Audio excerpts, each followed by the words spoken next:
Dungeons and Dragons, what you do is to create a fantasized universe of the mind in which expediency to achieve your goal is more important than any kind of moral frame of reference to your actions. So we have a wizard now teaching the children of his magical studies. That's kind of far out.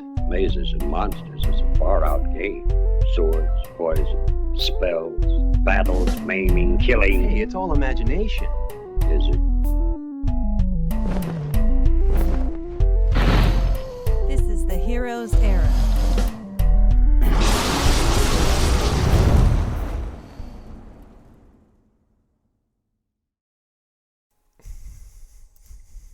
Welcome, everybody, to the Heroes Era. I'm your Dungeon Master, Ben, and we are playing a game of Dungeons and Dragons. This is session 5 of our third campaign together. And today, joining me, as usual, I have Bodhi as Brutus. And tonight, we are oh gosh. We're going to have to run that again, guys. Sorry, I introed you and didn't unmute any of you. I got a mulligan. That was gold, too. That was just gold. Man, that was our best one. Ben, it's going to be so sweet, much right? worse. The one time I forget my race as my character, and you miss it? All right, let's try it again, boys. Joining me are Bodhi as Brutus. The bugbear, long arms, and a full arm, trying his best to stay alive in this wicked dungeon. Chris as Elias. Just a good old druid boy trying to make his way through this world. Joel as No Nox. We're singing songs, so don't forget to sing along. And Jason as Kendall. And the wizard just tasked with keeping these guys alive. And tonight we are telling a story, but we do not yet know how it will go. The players, the dungeon master, the dice, all of these will have a hand in how the game unfolds. This is the Heroes Era. Bum, bum, bum, bum, bum. Guys, we got the budget for the... Oh, we did? Great. Yeah, we got it. We got it. So before we get to the game, please make sure to follow the channel and give our video a thumbs up. Our games are live on Twitch on Monday nights at 6 Pacific. That's 9 Eastern and a different time in different areas. And you can be a part of the game using your channel points. That's the best. And you can even turn the tide of battle by granting your favorite player advantage or giving them some healing in a tight spot. We do play and release typically 3 sessions monthly, so turn on your notifications to keep up. This month we'll have 2 sessions. If you would like to support the stream, the best way to do that right now is to subscribe to our Twitch channel at the Heroes Era. This is a nice way to help cover some of our operating costs, and of course is always very much appreciated. And another great way to support the stream is to share our videos around. So, post them up on X. Where else can people share links like that? MySpace.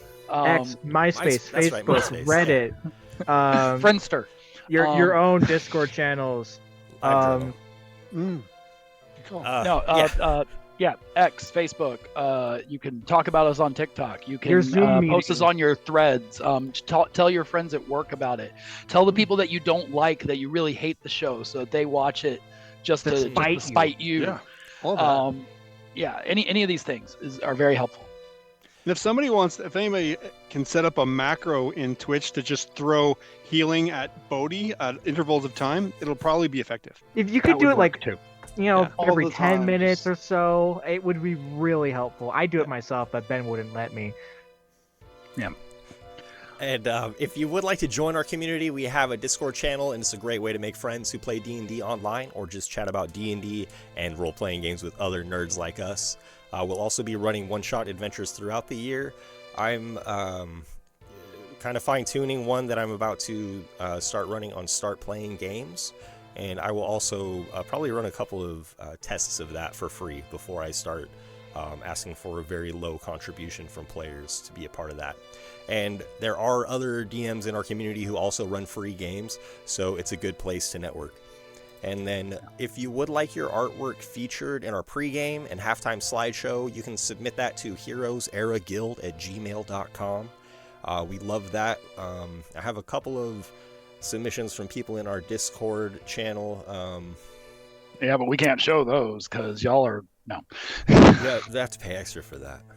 No, they're up there. They're in the slideshow already. So I'm happy to give you credit for that and shout out one of your social medias if you do so and if you like.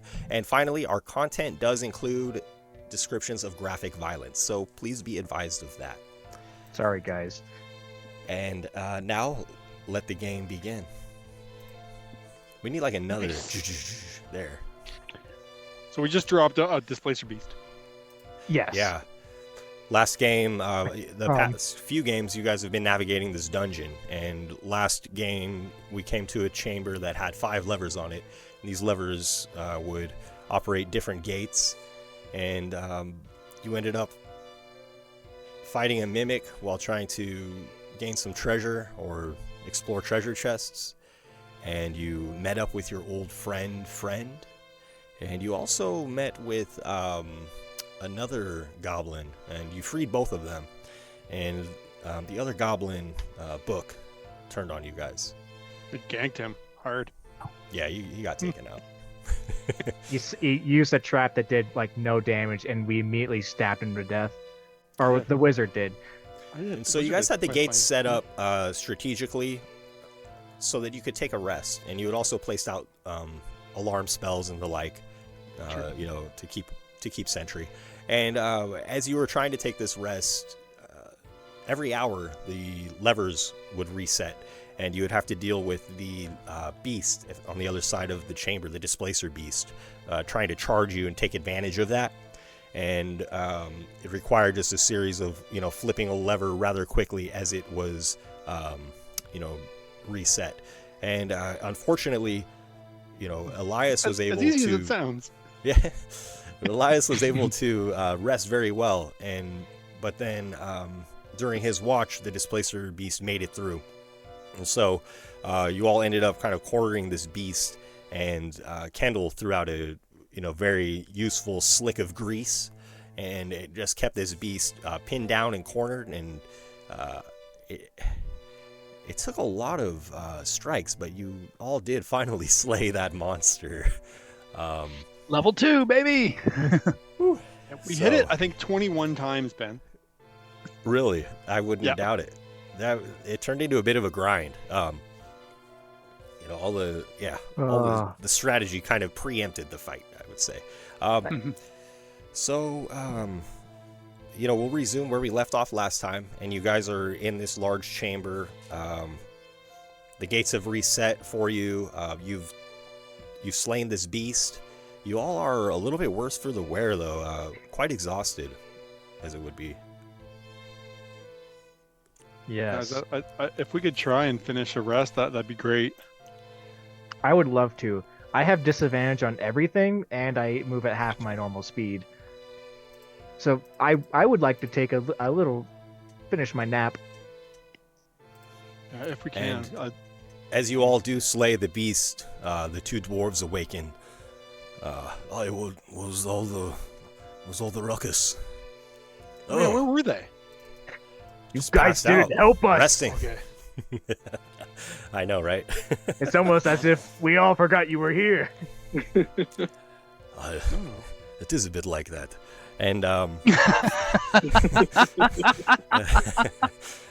friend suggests, though we might rest here, perhaps we should just leave and be free of the trickery of the queen. And I recall last time as well, you know, there are 2 goblins running this dungeon, Sparks and Wires. And last time I heard a little bit of, you know, the thought that you guys might like to go after these goblins.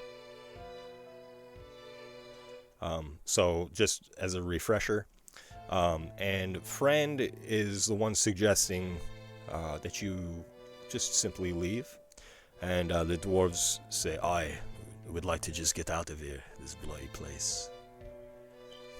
Only thing is, I'm reluctant to leave without, you know, I need. There's a book that Hookwit stole. I mean, he's dead, obviously, but I still haven't found what I actually came here for. Yeah, we sort of still need to fulfill the purpose. Otherwise, we did all this for nothing. And I hate to say it, because it might just be another one of those weird monsters. But there is another chest we didn't loot. I was thinking the same thing, Brutus. Yeah. I thought you might be up for checking that out. Guys, I can. I can stab it, see if it wakes up. I'm sorry, guys.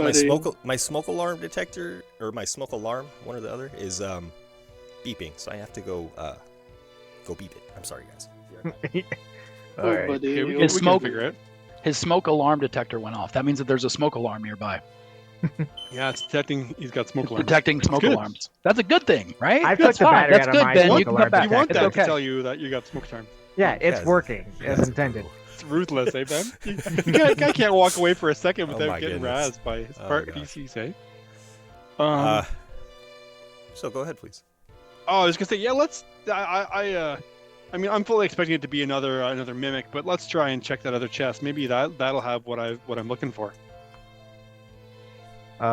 Brutus will stand up from Brutus, sitting Brutus. down. You stay here, No, I got it. Brutus. It's okay. I'm not So- letting you die. again. Leaning heavily on the wall. Brutus, Um, are you? Does You he all look right? bloody, Brutus, or he just looks tired? I'm so tired. I'm okay with tired as long as you're not like I all think- like bleeding. I think at this point he's both. Right on. Well, if you don't mind, I'm going to see myself out then. If it's agreeable to you, says friend. Friend, you have helped us out so much. Yeah. You're my friend. His friend? What? Fancy word. I don't know, man. It seems weird, right? That he just like. Sorry, let me get. I don't know, guys. You don't think this seems a little weird? How he just suddenly wakes up after the fight's over and is just like, "Well, I'm gonna go." I I'm don't- sorry. I just don't blame just him. to refresh, friend was a part of the. No. Wait, I'm He- sorry. He sacrificed himself almost. Right. I You don't remember? With the He fire. lunged I for hear what you're the saying, the Elias, fire but, lever. That's right. Okay, and I'm did sorry. 6 damage and knocked himself out. No, I was he thinking. did- I was. Yeah. No, I was thinking of the.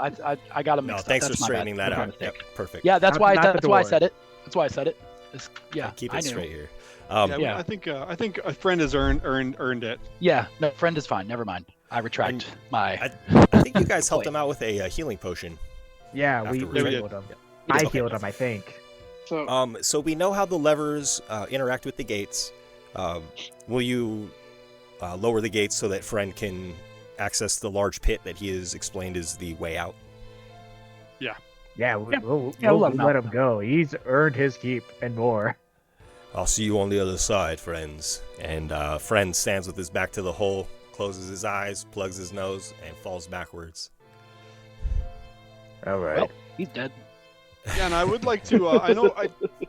I know we've done it before, Ben. I can't specifically remember which of the levers up there is for the chest doors, but I think we would know. Our characters probably know. Yes. Yeah, I think we're past deciphering that. You guys have a handle on that. So, Just you I wish think, 'cause I think to- this is the one we haven't done, right? This one.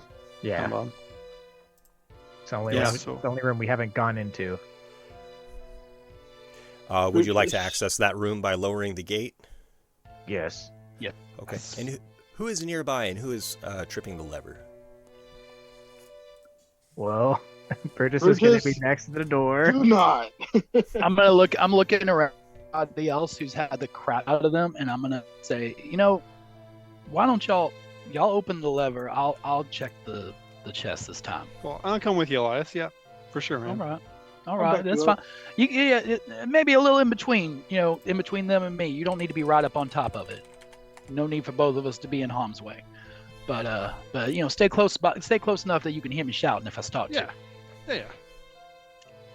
I don't remember if this is the exact same accent I had last week, but You bet, right? You sound the same to me. Brutus That's good leans down. I'm into gonna do one it. of I'm the gonna do a doors. different version of a southern accent every week. Hold up. Are we workshopping accents? Because I got a few. Brutus leans down to one of the dwarves' ears. So when you were asleep, there was this weird cat that was blurry, and we killed it. And then there was a chest that came to life, and we killed that. So that's why we're kind of scared right now about that other chest. How about you? You poke it. You poke the chest. Who are you talking to? I'm already heading over to the chest. Can I do a very thorough examination of said chest before I mess with it though? Yes. Would you like to investigate the chest? Make a perception check. I'd prefer perception if I could go with that. Sure. Like Yeah, really because good- you good don't hard necessarily want to once touch it because of your fear that it's also a mimic. Sure. Mm-hmm. Okay. Dirty 20. Sure. And as you are a bit closer now, not a lot more beyond the puddle of blood around it is revealed. It appears as a normal treasure chest would. Maybe I could it would take a few minutes, Elias, but I could cast Stick Magic. I have something. I aim my crossbow and take a shot. I cast a bolt. There's that. And then the crossbow bolt sticks into the side of the chest. It doesn't react. Does it look like splintered wood, or did it sink into a fleshy chest? Right. The wood does splinter out, and the bolt is embedded there. There you Yeah, go. all right. Much better. Yeah, no, fellas, I think we're good here. I think it's just normal, everyday, mundane chest. I'm and we just- are okay, and I reach out to open it up. Sure. The chest opens. This one's not even locked. And inside, you see some gold coins and a healing potion and some amethysts and some other stones that they have some designs scribbled on them. Can I have that potion? Oh, yeah. Yes, sir. Yes, sir. fresh out. Absolutely. Here you go. You definitely need that. Say there, Master Kindle, sir. You Yeah, wanna man. come over here for a moment. I need to. Yeah. You take a look at some of these little stones in here. See if these look like they might be something a little bit more your forte. Yeah, maybe I'll do can I do an Arcana check on them, Ben? Yes, please do. Oh, I'm still at disadvantage. I'm still exhausted. Well, I'll give you guidance if that'll help at all. Hey, I'll take it.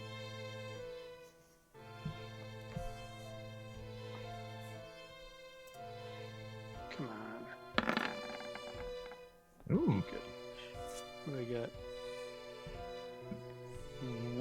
Okay, so the lower end is going to be 15 plus a D4. Ooh. So 19, Ben. 19 on my Arcana.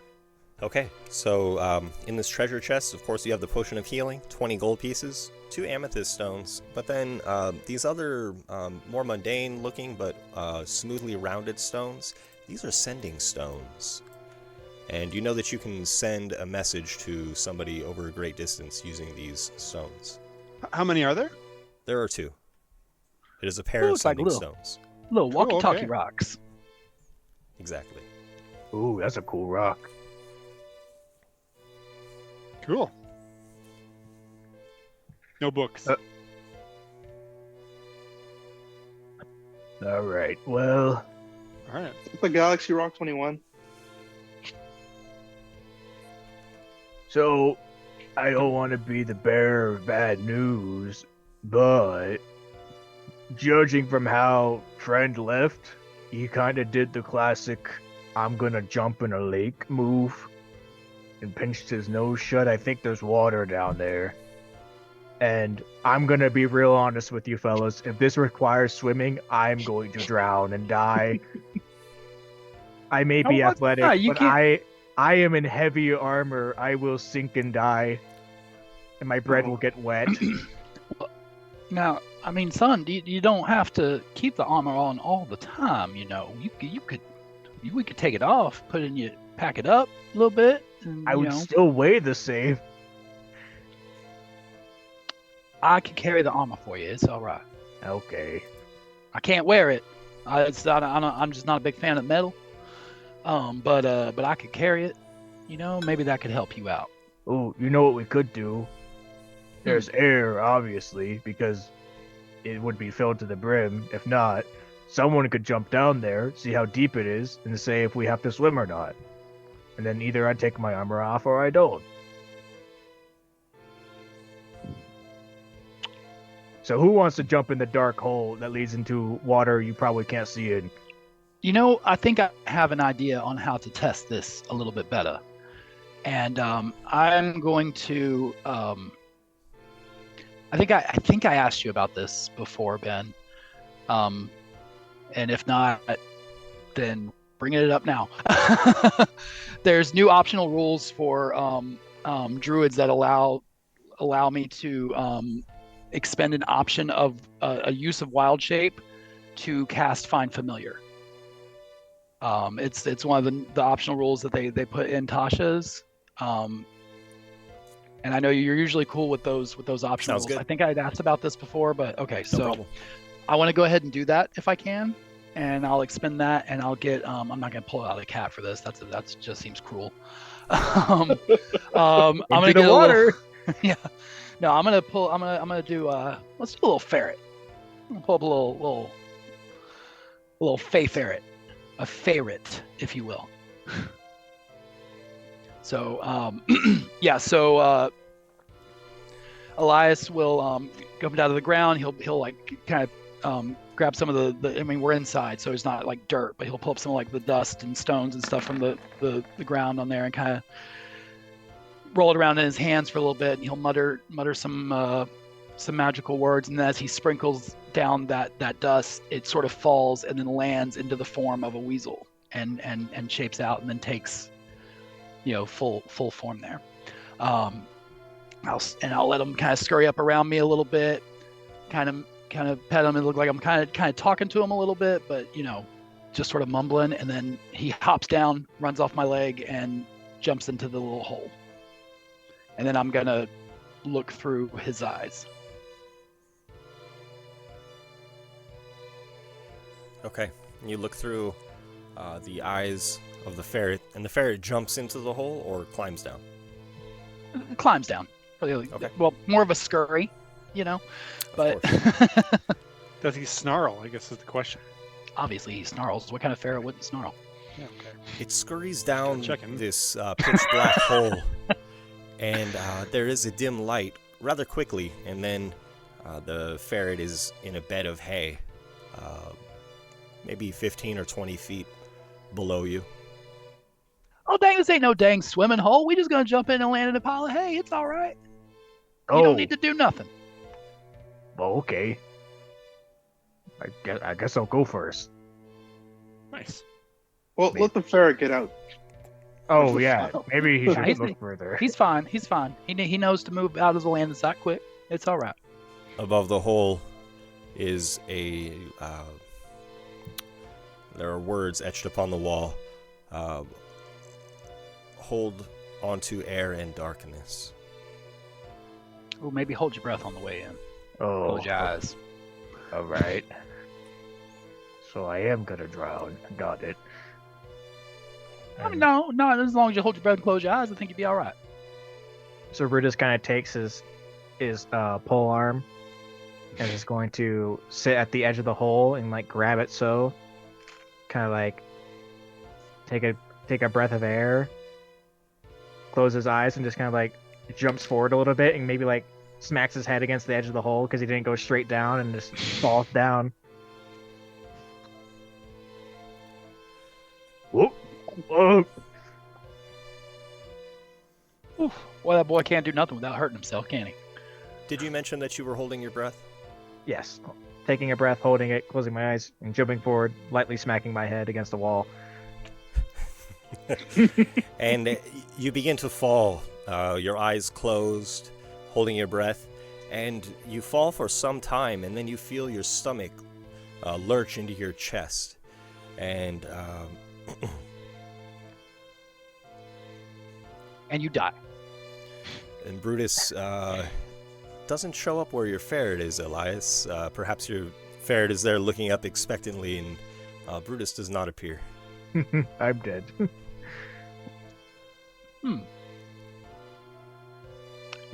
Elias is still watching through the ferret to see what happens, and after a minute, he's like, "Don't worry, he's gonna come right through here right now. Here he comes. Hang on." And he said, Oddly, what was a It quick seemed kind of. Sorry. Yeah, it seemed kind of instant when the ferret did it. I don't know. Wait, nope. No, that ain't him.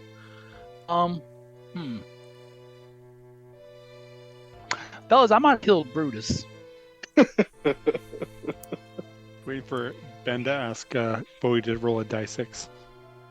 Oh no, he whispered to me. I've already did it. We're gonna see how long it takes for you guys to get to me. Well, that's my friend. I'll jump next. I'm standing next to sorry, Elias. I'm assuming you're by the hole. I'm standing next to you because you can't actually see around you. Mm-hmm.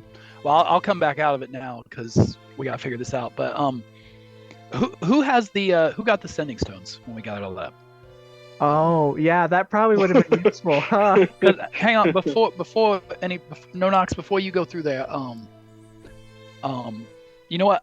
This is my fault, so I'm gonna do a little bit of an experiment. Can I see one of those sending stones, please? Yeah, I'll hand you one of them because you and I are the ones in the chat, so I probably have one of them. I'll give you the one of them. Just hold on to that for me 1 second. I'll be right back. And I turn around and I just jump in, and I do not hold my breath, nor do I close my eyes. Okay. You fall a short distance and do land upon hay that is actually, thick enough, deep enough to break your fall. You don't take any damage, but you've fallen about 15 or 20 feet. Okay. I'm gonna call Ken on the sending stone.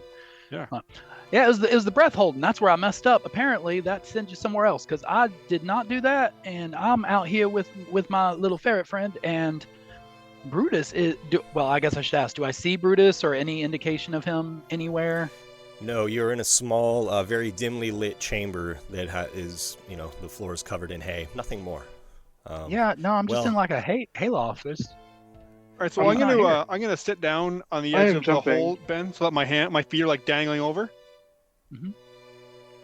And then I'm gonna wait, and then look back. Is Nonox? Are you there? Oh no, I'm jumping. I'm gone. Okay. Nonox, do you close your eyes and hold your breath? I do.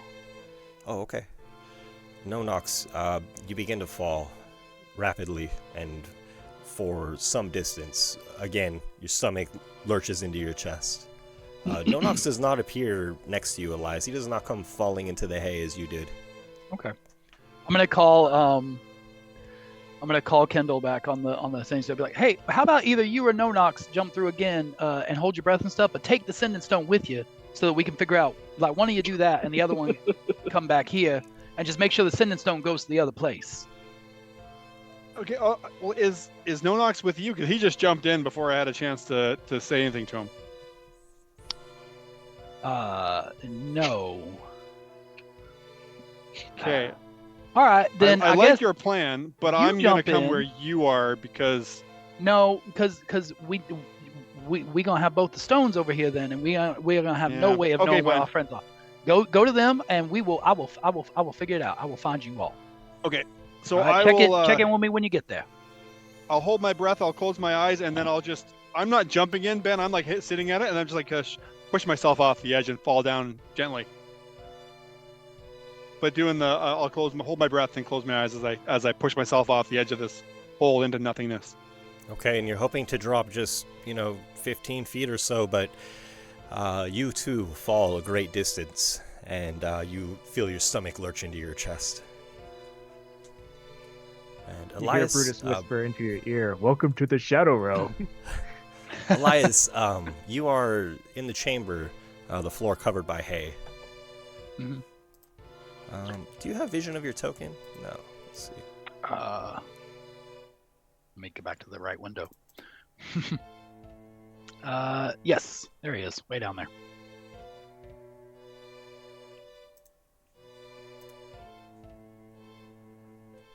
I placed you in a different chamber, though, right? I'm looking at right here. Oh, perfect. But I can literally only see. I can only see my token. Oh, okay. I'm surrounded by dark.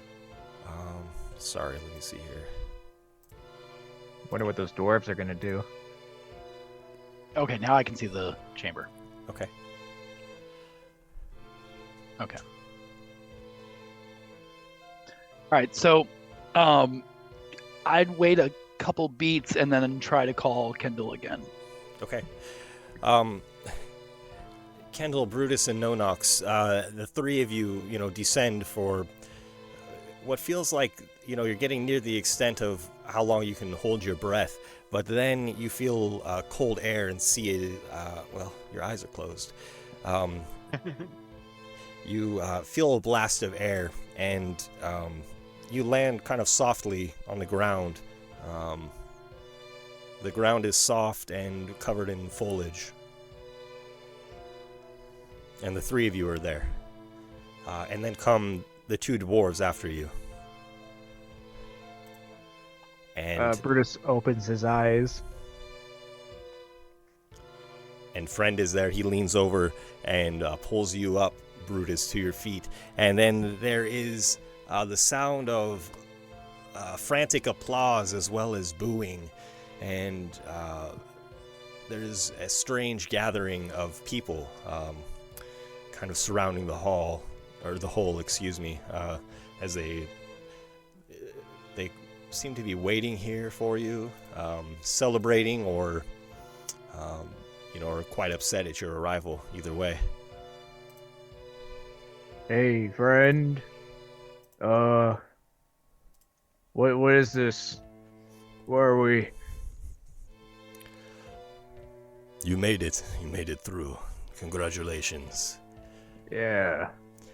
And there is this, eclectic group of individuals, including satyrs, gnomes, Eladrin, of course, Friend, the familiar-looking bugbear, and then what looks like, vague humanoid figures melding with towering trees and thickets of brush.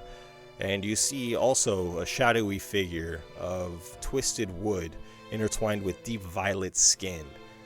This person is cast in shadow, and they sit upon a throne of ancient, twisted grapevines that are held aloft by two hooded ogres, one on either side.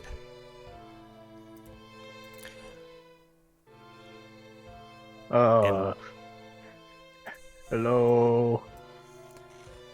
Bow before your queen, comes a stern voice, and an Eladrin elf with a narrow, pointed chin, flowers of many dark hues, violet, red, burnt orange, and the like, adorn her as clothes.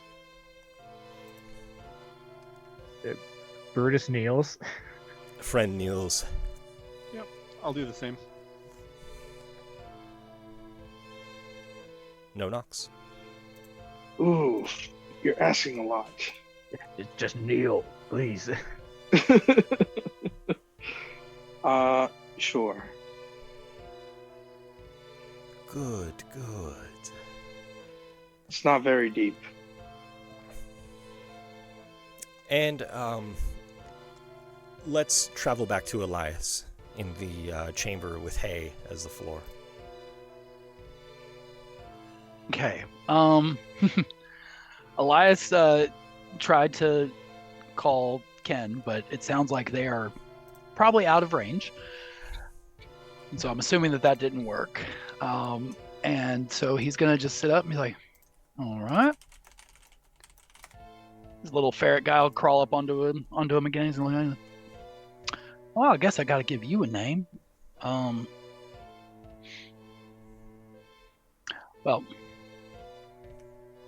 we're going to call you Bartholomew. Now, Bartholomew, come on with me. We need to take a look around here and see if we can find our way back up to where we were so we can get to where they are. You got any thoughts on that? Of course you don't. All right. Well, we got two paths here. We could go this way, we could go that way. Why don't you go that way and see what you see over there?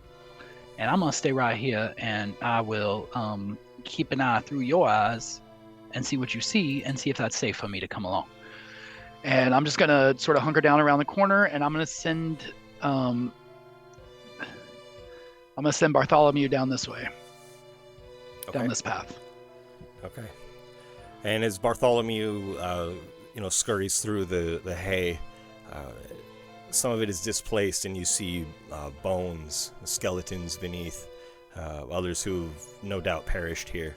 Mm-hmm. And he is in a large empty chamber. There does not appear to be an exit to this chamber other than the one he used to enter. Okay.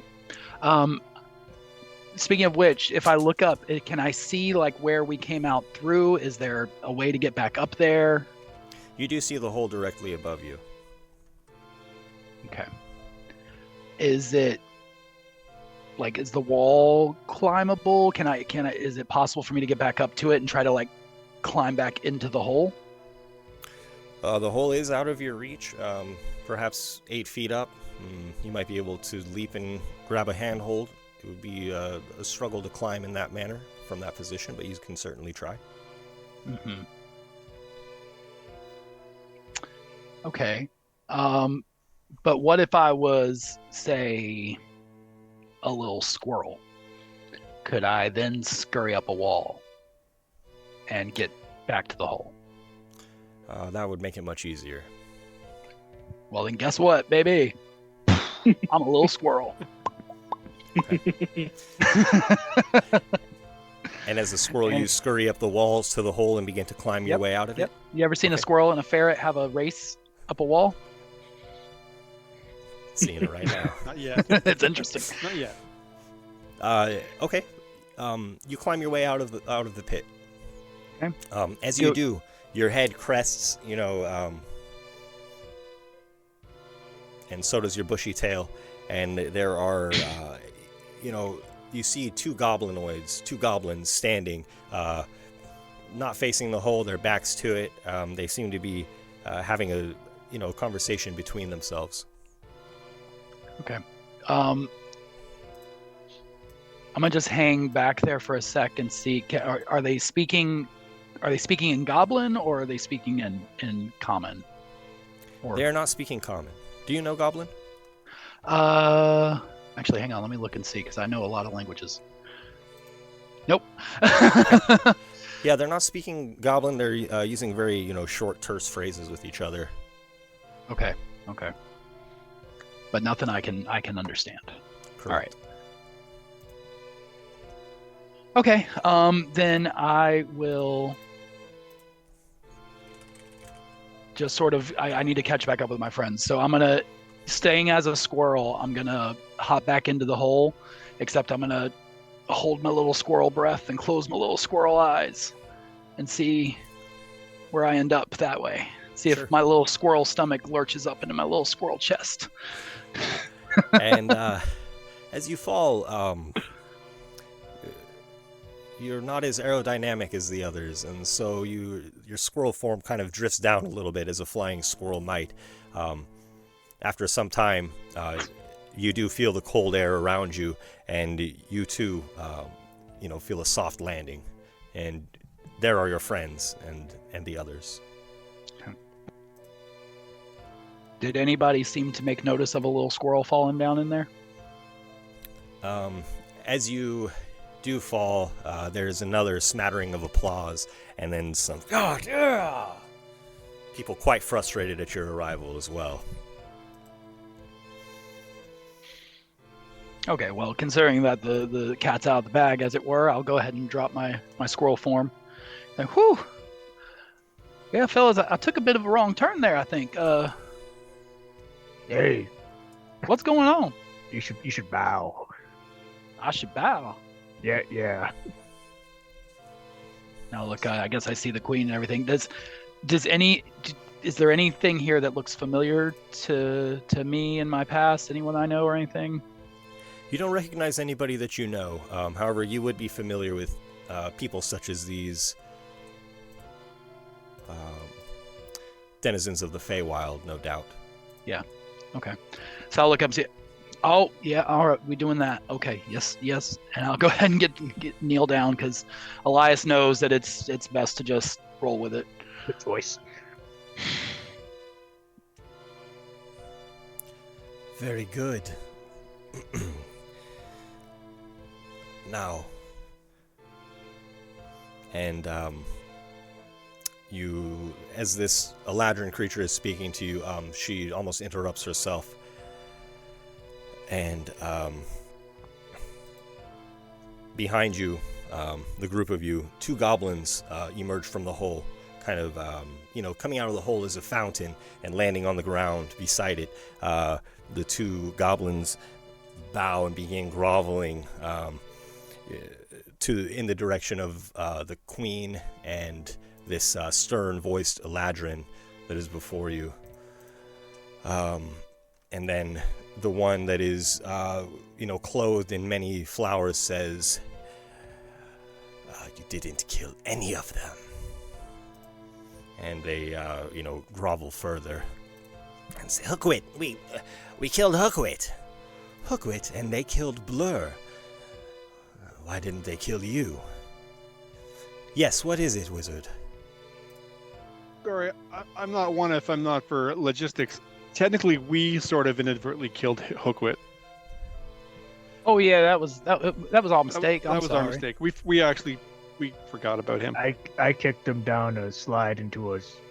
Well, if it was their trap, they get credit for the kill. So, I'm afraid it was due to them.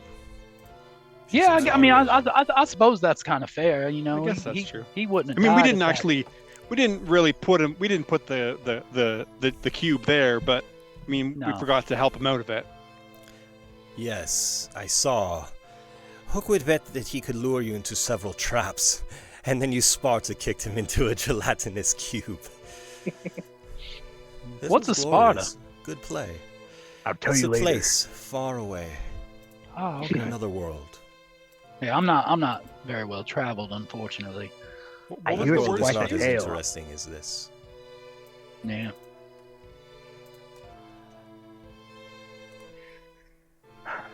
Well, you have played famously, and as you can see, there are many here who are glad that you made it through, and then others not so glad. You've made some fortunes and put some dents in coin purses at the same time. Your Majesty, can I ask a clarifying question here? Am I to understand? Call me Bloom. Bloom. I speak on behalf of the Queen. Oh, I understand, and I mean no disrespect. Bloom, may I ask, am I to understand that you all are wagering on our very lives? Yeah. Oh, well, we were, but, the game is over now. Yes, well, to everyone that voted on me dying, I just would like to say that's what you get for being so cruel. And for everyone that voted on me, I'm sorry for the emotional roller coaster you went through. Are you kidding? They probably had the most fun out of all of them, honestly. No, that's true. Well, how did it feel making your way through the Queen's dungeon? I'm pretty tired. We nearly died a few times. You got me really good with that weird chest. That's a good one. Why a poop hallway though? That's the biggest question I have. Nope. You must watch your diets. There's something rotten in there. That was foul. Gentlemen, I'm sorry. Excuse me just a moment if I could. And I'm going to kind of just turn calmly over them and be like, please stop criticizing the Fey royalty. Trust me on this one. Trust me on this one. Me and my compatriots here found the Queen's dungeon to be incredibly challenging and very tricky to ascertain. We were certainly bamboozled from one corner to another. And she did a fantastic work. You think that Sparks and Wires then did a good job? Oh, no. Actually, honestly, I think that Sparks and Wires were the worst part of the whole thing. And had they not been there to just muck it up every step of the way, we probably wouldn't have even survived. So that's something that all of you who lost all that money on us should be considering about these little goblin fellas here. They could have done better. Touché. Yes, well, I'm afraid there won't be another chance for that. Friend, this is your dungeon now. Friend bows his head silently. And it would please the Queen if you all tended it with him. We need new dungeon keepers. These ones simply won't do. Oh boy, that is an honorable request for you to make of us, and I appreciate that. I do believe that we have some other affairs that we need to get to that are far beneath the Fey courts, and we don't want to burden you with that. So, humbly, like what? I think, petty squabblings and ridiculous things for the riffraff of the of the material plane that again, I wouldn't even, it would be insulting to even discuss it in your presence. And he bows incredibly deeply. Miss Bloom, I'm sure you can appreciate the fact that I am doing I'm fulfilling a favor from a friend, and I think we all know the weight that has around here. I want to help him out, and thus far I am preoccupied. What is your favor, brave one? I am helping protect someone, close friend. I didn't ask too many details. This is kind of who I am, a soldier. You protect this one, the bard? He's my friend, but protect a friend for another friend. I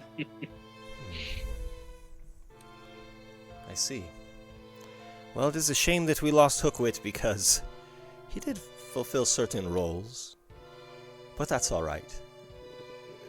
All of them are replaceable. Well, you've made it just in time for the Feast of the Moon. So, be our guests. Enjoy yourselves. Ben.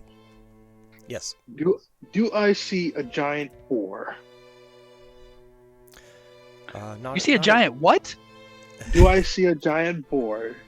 Hooked up? You hear ore? Like we're just eating a single ore on the table? No, I did not hear boar or ore. I heard something else in the same rhyme scheme. Oh. Oh, how did you know? Yes, we will be feasting on boar tonight, but that will be later. Actually, there was quite a specimen caught that we were preparing for this evening. Don't say. Yes, why do you ask? Oh, well, bards, where we carry all kinds of professions. Some of us are fortune tellers. Of course.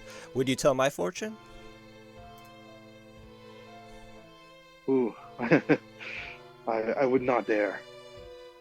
Please, I think it could be fun. Once something is spoken, it is out in the world and may become true. Ben, can I do like a performance check for this? But more or less, one of those nonsense like fortunes, where it's like you will find great luck in a, meadow or some nonsense. The queen always backs the dungeon, and she is quite displeased. Perhaps telling my fortune will bring some levity to the matter. Ooh.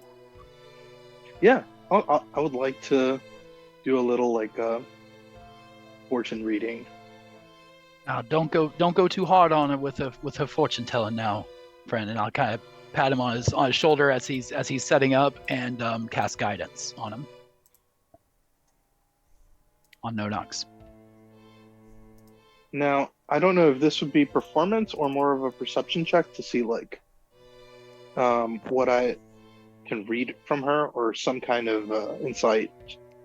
You don't have the ability to actually read fortunes, though, right?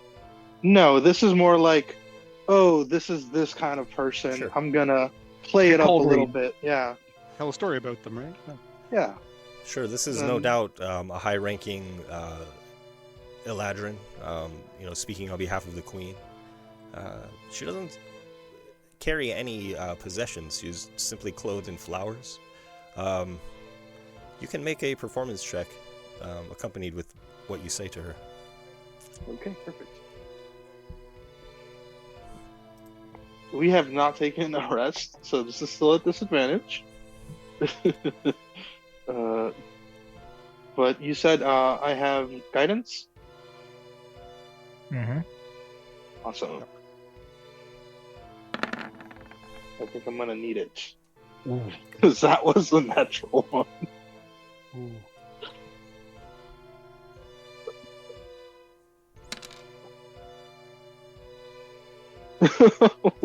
For a total of 9? Yes. Okay, what do you have to say?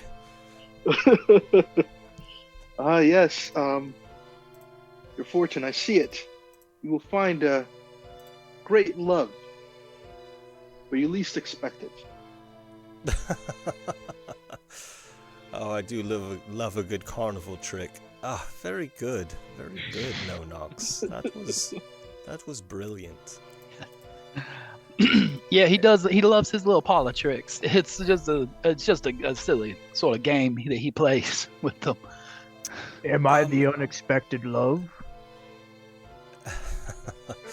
Oh, perhaps you are. You do That all would look be unexpected. quite exhausted. If you like, you can rest, but don't fall asleep in a meadow. Yes, ma'am. You might want to join us for the festivities later. The boar is compliments of La Jouer and the hunt. Boar sounds good. Yes, you all seem quite interested in the boar. You must be hungry. Yes, wizard. Just out of curiosity, and I pull out of my book. I pull out a picture a photograph that I made of Eladrin that we met. By any chance, was this boar produced by this gentleman? And I'll present the image that I generated. Well, you're not much of an artist, but yes, I think you have that right. Oh, are you? Forgive me. Make sure I phrase my words lightly. Are you a woman that respects honor? Well, what are you suggesting? Just merely that this individual who presents the boar to you was not in fact the one who felled the boar, but stole the boar from my company. Brutus takes a step away from Kendall. So La Jouer lied to the queen, is what you're saying. Elias is sweating. Logic dictates that to be so, madam. Well, if you slayed the boar, how did La Jouer end with it? Well, him and his compatriots outnumber us and watched from the trees as we managed to fell the boar, and then took our prize for himself. And so you gave it to him? Not by choice. Unfortunately, he madame. did not give us the opportunity to offer it as a gift. Oh, then he took it. Yes, if he it please stole you, ma'am, from us. you would appreciate that my company and I, being outnumbered, we're not in a position of strength at the time. Well, that doesn't interest me much. That's disappointing, but I understand. Well, the thing is that none of us really own that boar, do we? You simply found it while it was alive, and they found it when it was dead. Forgive Ownership me, is such a forgive me, fluid madam. thing, I'm of not course. speaking about ownership. I'm speaking about honor. Honor did this gentleman in the hunt of a Lacroix, boar. as you mentioned him? Yes. Excuse me, ma'am. Sorry. Oh, I said honor in the hunting of a boar. Well, that is something I have not heard much about. Do I have silence prepared? Yeah, Brutus leans over to Elias and is like, it was nice knowing him while he was If it alive. pleases you, ma'am, honor can be had in any act. Would you not? So you are saying that La Jouer has presented the queen with a dishonorable gift? Ma'am, I apologize. Yeah, I think that's just a misunderstanding about This is bad. about culture differences. My It's all friend right. here I would hear the is- wizard. I would hear what the wizard has to say. Yes, of course, and I'm so sorry to interrupt. And It's all right. again. You got Since, this, Kendall. The way you put it is the way I would describe it as well. Yes, ma'am. Well, that is a concern. And it also reminds me the group of you, you have brought gifts for the Queen, right? You would not visit without gifts for the Queen. I have bread.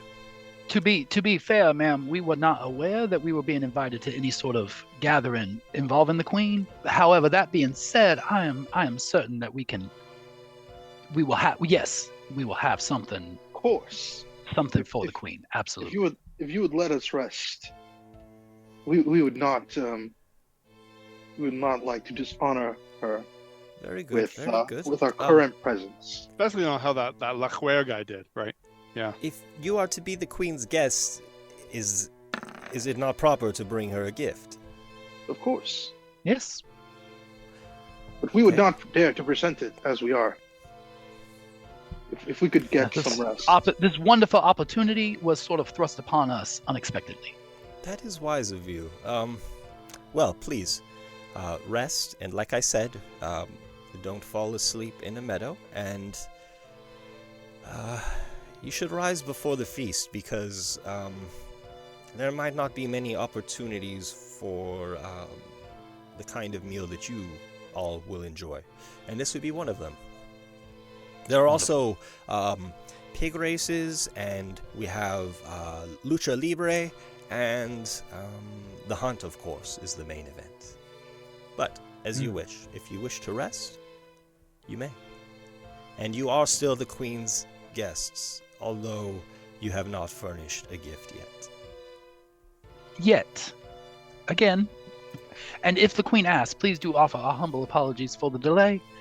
But again, we were caught a bit off guard, and we will correct this error as quickly as possible. Now, I do think that some rest is definitely in order for us. Thank you very much. Well then, go, as you would. And this small group of, different peoples have been kind of dissipating, going in different directions. There's just, a small gathering of elves, a satyr is at hand.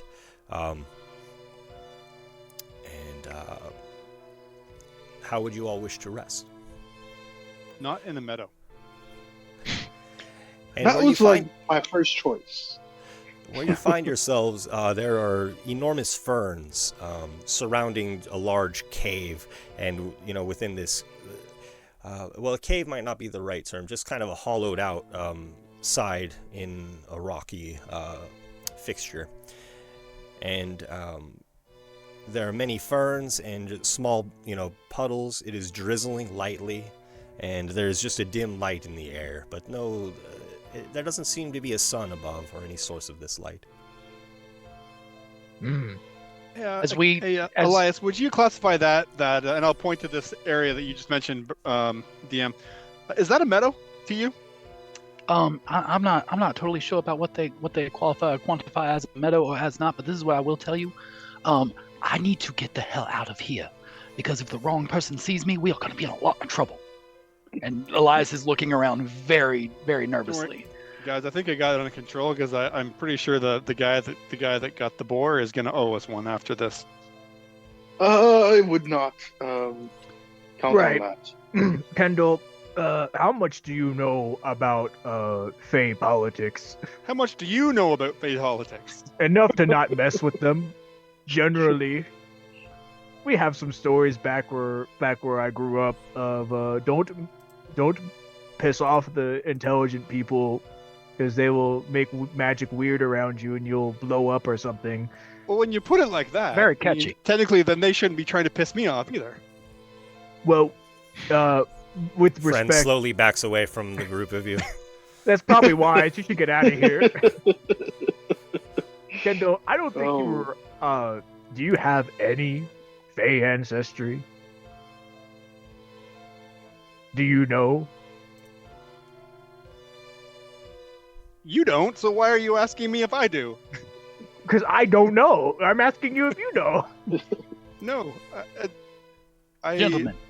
Seems a bit of a personal question to be asking me at this time, but... I do. Okay, good. At least someone knows. I do. And I can assure you, I was born here, I was raised here, and I was kicked out of here, and I am not allowed to be here. Oh, So that this is This That's is bad. a problem. Yes. that's bad. Yes. Why would you come to this place? We didn't plan on coming here, guys. Now, Kendall, I respect your tenacity, and you know that. I always have. But Nothing if I'm not logical, my friend. you absolutely are, and I respect and appreciate your cold, hard logic. It is absolutely necessary in a lot of situations. I'm going to need you to just understand that logic is different here, and that people don't look at things the same way that they do in other places. She's kind of a dick. Yes, yes. Welcome to the Feywild. It sucks. We are in a bad situation right now, and so everyone, just please be careful with how you answer any questions, down to the very words that you use, because they will twist them in any way that they see fit. Okay? Okay. Do not push things that are not necessary to be pushed, because they are petty and they are vengeful. Now, that being Don't said, eat the food. yeah, The food probably do not. Something bad might happen to you if you eat the food. So I mean, I got enough bread to share. Yeah, I'm good. I've still got rations to last a few days, so we're good. I'm good. It sucks, but we can't eat that more. So you think we can hole up in this hole in the wall here for now and get a half decent sleep out of it? I mean, I think that we're going to have to at least try to do that. Wait, you before we lived can here do anything before? else. You lived here before. Yes, yes, Do that you was. Do you not have a home or like a hole or something? It was a long time ago. I don't believe that I do have a home here anymore.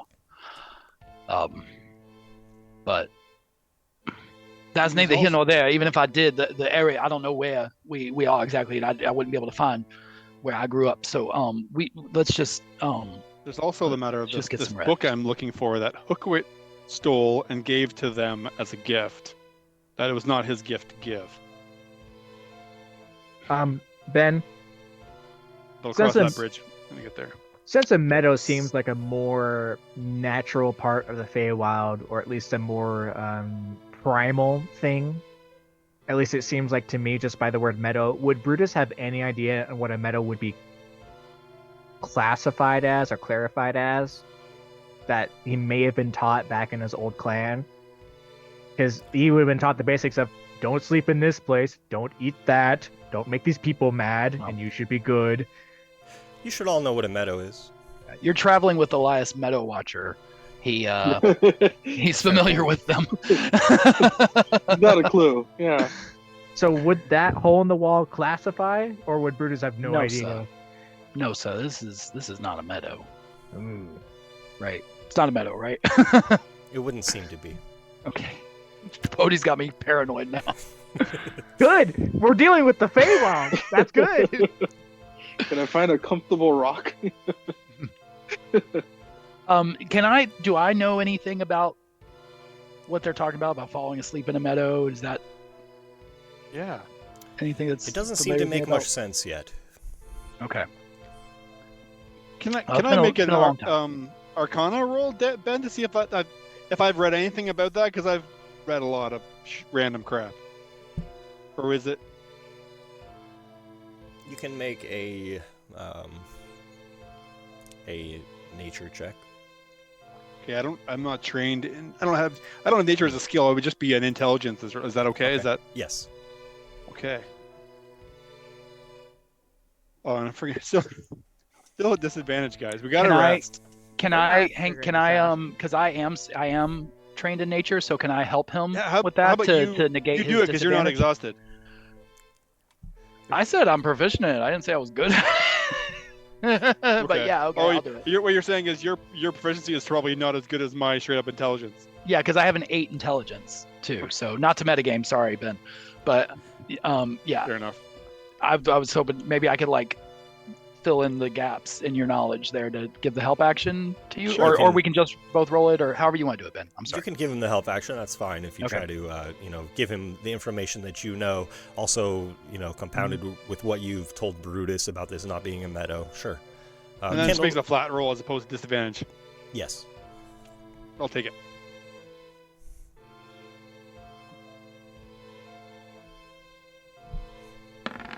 Should be a dice roll coming in. Come on, be decent-ish. Oh, 12. Well, this is That's not certainly horrible. not a meadow. It is more of a cave-like. Okay, cool. Caves are formation. good, guys. I'll take a moment. I'll set up an alarm so that we can rest in relative peace. We've spent far too long trying to figure out what a meadow is. They said it enough times that it's got to be bad to sleep there. No, that's fair. That's fair. And within the Nice. cave, it is mostly rocky, but then there are, softer spots where water has made mud. That would be the softest terrain to lay upon, or however you would rest. Elias, I could even just like lay my tent out flat, not put it up. At least we have like a dry spot on top to a to tarp. sleep on, guys. Elias, since you're, I guess, wanted, I'm a pretty big guy. You could maybe just hide behind me. Yeah, I think I'm just gonna have to try to sort of keep a low profile, as it were. I might change my look a little bit over the course of this particular rest. That's a good idea. Just to change things around a little, but we'll see what we can do. Cool. Elias doesn't sleep. He meditates, right? For Okay. 4 hours. Sure. No knocks. Is there anything else you'd like to add before you all, hunker down for your rest? I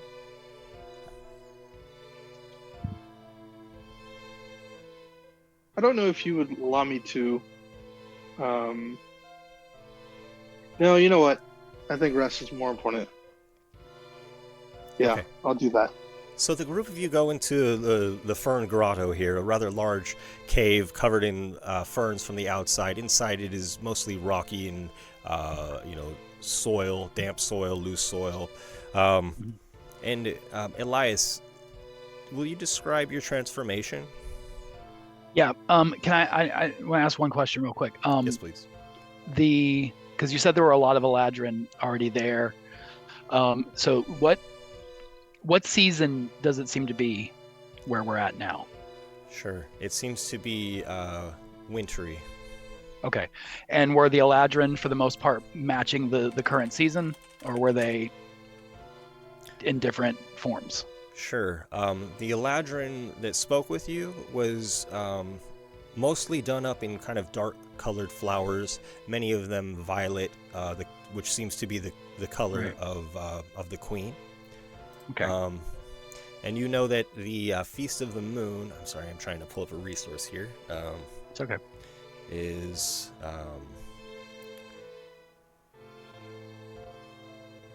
it's essentially the last great festival of the year. So, it's in the winter.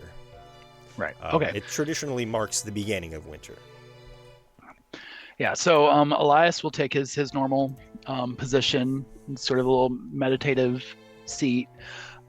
He always plucks out a little bit of whatever form of nature he has in his immediate vicinity. So if he plucks a few leaves off of something or whatever, being hunkered down in a cave, he'll probably just take a couple of neat looking rocks and sit down, just sort of run them through his fingers, and he starts his meditative sort of chant, and he falls into his trance.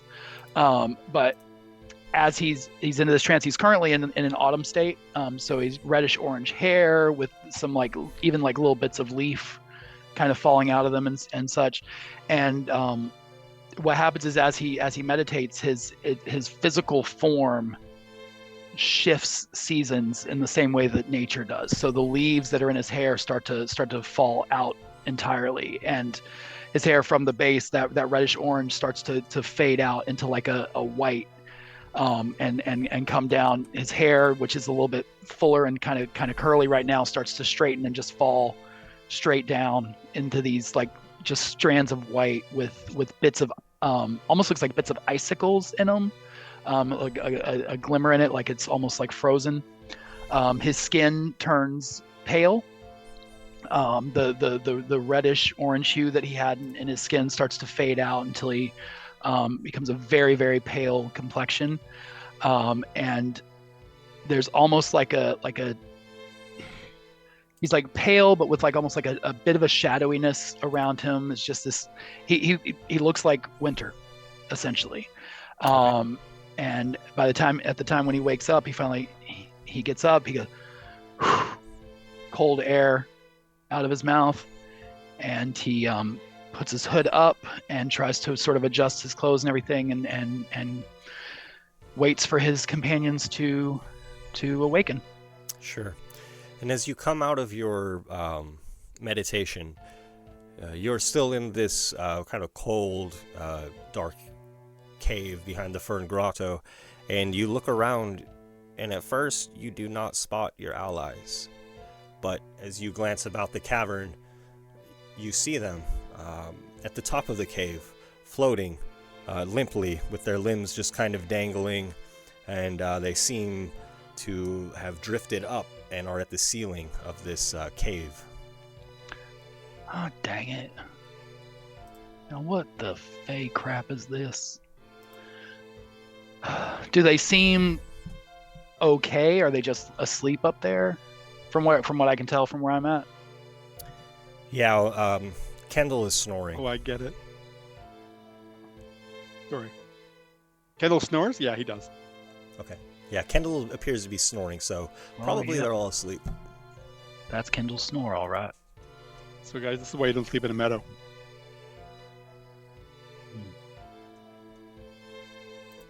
Oh, because they fly off. I get it now. Okay. Well, I guess they were right on that one. And I'll start just prepping up our gear and everything, getting ready to face the day. Maybe right before they wake up. Just before they wake up, I'm gonna get there. I'm gonna get there like. Are their bedroll? Are they like floating up there with their bedrolls, or are their bedrolls still out? Brutus is in a bedrolls are still bag. out. It's just them and whatever they're wearing floating. As it gets close to time for them to wake up, I'm gonna watch. I'm gonna kind of like position, make sure their bedrolls like get all the loose rocks out from under it, and make sure their bedrolls are under them so that they have the best. I can't catch all four of them, but I'll give them the best landing they possibly can, and I will wait to help try to catch Kendall, break his fall. Nice. Okay. Your star. I can only catch one of you. I'm sorry. I'm probably the latest one. And so you wait for several hours, and then I would have the group of you awake for the sake of the game at the same time, and you just kind of all fall. And Elias, you all appear to be 15 or so feet at the top of this chamber, and as you awaken, the three of you just drop. And Elias, will you make an athletics check to try to catch Kendall? Athletics. Oh, actually, I'm not terrible at that. Okay. Yep. Yeah, you are. I mean, unless I roll a 3. All right, so 6. Sure, and Kendall comes crashing down upon you. You do not catch him, but you do break his fall. And I will have everybody take 5 damage, except Kendall, whose fall was broken. Unfortunately, that damage will transfer to you, Elias. Could I attempt an acrobatics check to try to break my own fall? Not in this situation because you're too disoriented from having just awoken. Perhaps the next time, now that you know this will happen upon waking, perhaps some way subconsciously you would be prepared for that in the future. Okay. Yeah, that's you guys all fall, and I'm sitting there like, oh dang, are you okay? Sorry. Thanks. Sorry about that, Elias. Thanks, man. As you won. It's all right. Hey. As the group of you gather yourselves, a friend enters the Fern Grotto. Thanks again, guys. Brutus, friend, I have a gift for you. Yeah. He gets up, his back just like cracks in 3 separate places. What's up? Oh. And the friend hands to you the remains, the tail of the displacer beast, and there's a scroll with components listed upon it. And he also hands you a double-wicked candle. These are the components listed, and a feather quill. The scroll instructs you to draw an instance of yourself upon the scroll, and, draw an instance of yourself and a duplicate of that upon the scroll, and then burn the scroll above the double-wicked candle. Do I do this now, or? I will do it as soon as you can. The tale is very valuable. Okay, I do it. I start setting this ritual up. All right, let's try my hand at magic. As he's doing that, now, friend, this isn't another part of some tricky little gambling escapade that you're trying to run us through for your elitist friends? You all made me great coin. You will be my friends. Perhaps I should share my winnings.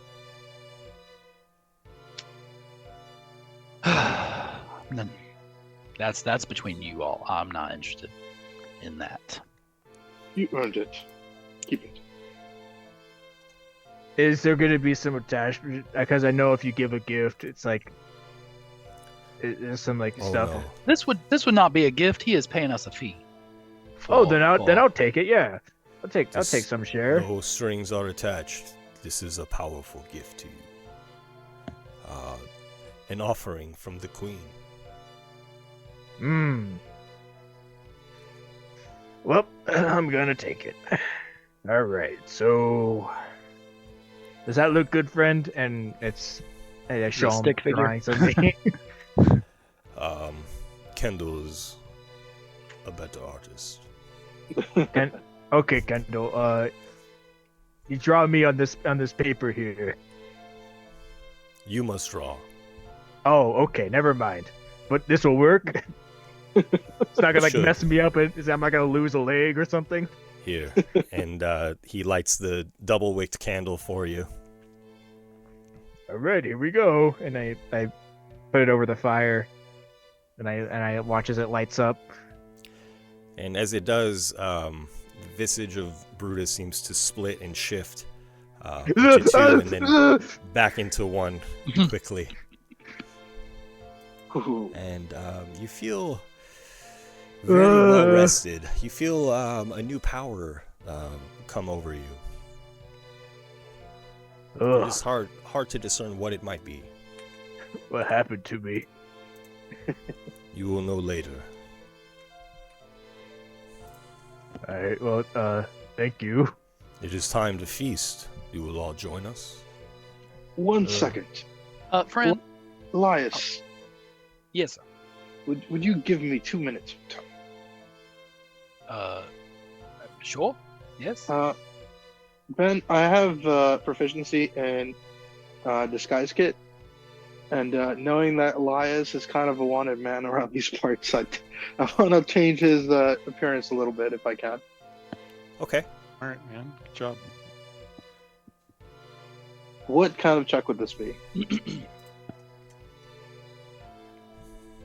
You can describe what you would do to alter Elias's appearance. He's already taken measures himself, so this would aid in that. So, I believe it gives me access to cosmetics, and so I want to, if he's going for more of a winter look, I want to maybe hollow out his cheekbones, maybe change his facial structure a little bit with shading. Add a little dark tones to hollow it out a bit so it looks a little bit different facial structure. It looks like one of those crazy makeup videos where I got just brown and white stripes on my face, but then he blends it and it's blam, totally different person. Elias, he would be a YouTuber.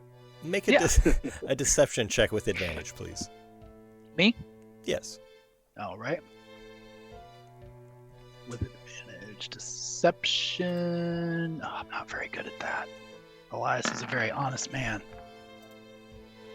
Oh. It's like No Nox goes over to him But with not like a paint, today. with a paintbrush, and like it's like a bad jump cut to where it's like a frame later, it's a completely different person. Yeah. I'm an artist. These hands are magic. Yeah. There's a dwarf there now for some reason. He's shorter somehow. Yeah. I'll tell you this too, as you're doing the makeup and everything, and all you guys are probably noticing this, that Elias's one is terrified right now. He's not just nervous, he is terrified.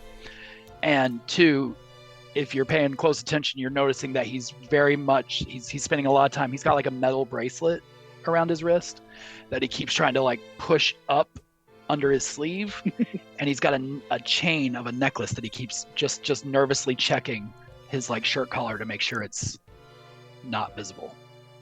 Which, good thing you tell me. I also have costumes. Maybe there's something I have in my collection that might be able to hide those a little better. And maybe like some bracers and something around the neck. That would be great.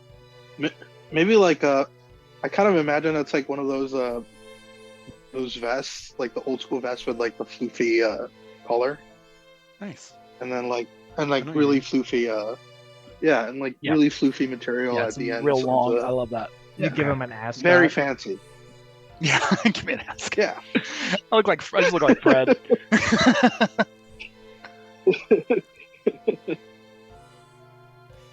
Well, I can show you to the feast if you like, says friend.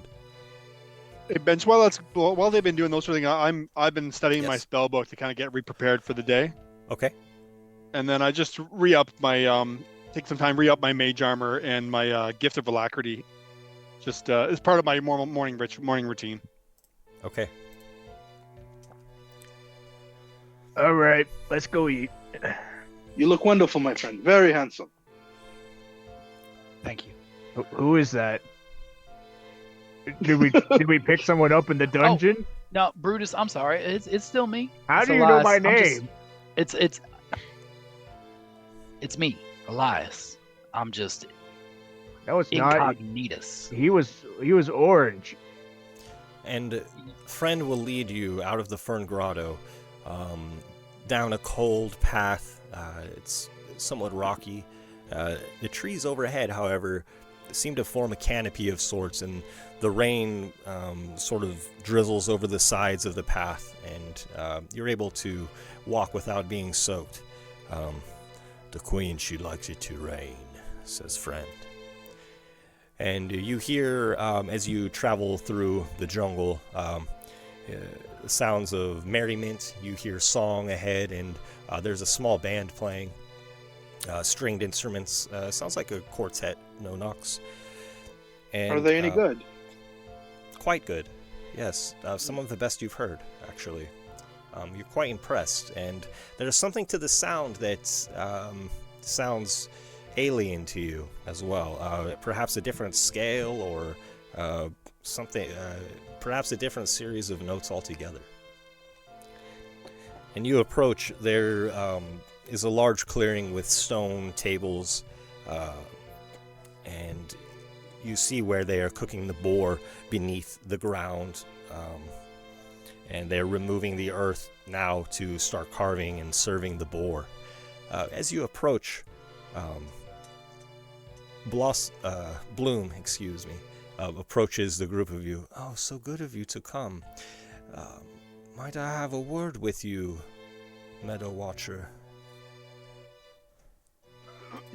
He like chokes on his drink. Yeah. Yes, ma'am. Of course. I hope I took a new form to match the surroundings. I wanted to be respectful, so I appreciate you understanding on that. Yes. Sure. A word, of course. Master Kendall, excuse me just a moment. I'll be right back, gentlemen. Shame I like them. Absolutely, yeah. And I'm just going to keep an eye on you as you're walking away. And Bloom brings you to just a small clearing outside of the main festivities, still in sight, but next to some, towering fungi that are just sprouted up. The queen is interested in your jewelry. My jewelry. I don't have anything of special interest, honestly. It's all very quite mundane. I'm sure that the Queen has far more interesting pieces than I have. I don't understand why she'd be interested in such meager little trinkets. Well, you have such a keen sense of fashion. Well, yes, I suppose I do with that. But well, how can I assist the Queen with her curiosity? Well, metal watchers don't normally prefer metal jewelry. Indeed, there's a lot about me that doesn't match up with your typical metal watcher, as it were. Oh, lovely. Then your bracelet. It must be sentimental to you. It does not harm you to wear it? This piece of brandishing this metal? No, it does not. It typically, you are correct. We are typically not very keen to wear a metal. We prefer to utilize the resources that nature provides to us, the leathers and the skins and things that are provided by the animals that we must utilize to nourish ourselves anyway. So it typically would feel a bit wasteful and a bit vain to utilize ores and metals and alloys of such. But this one was it was gifted to me when I was in school, and I just have not been able to part with it since. Where did you go to school? Oh, just a small little community facility just outside of where I grew up. It was just a basic trade school. I was never too great with the typical duties at amongst our people, so they decided that I might be the best one suited for learning, more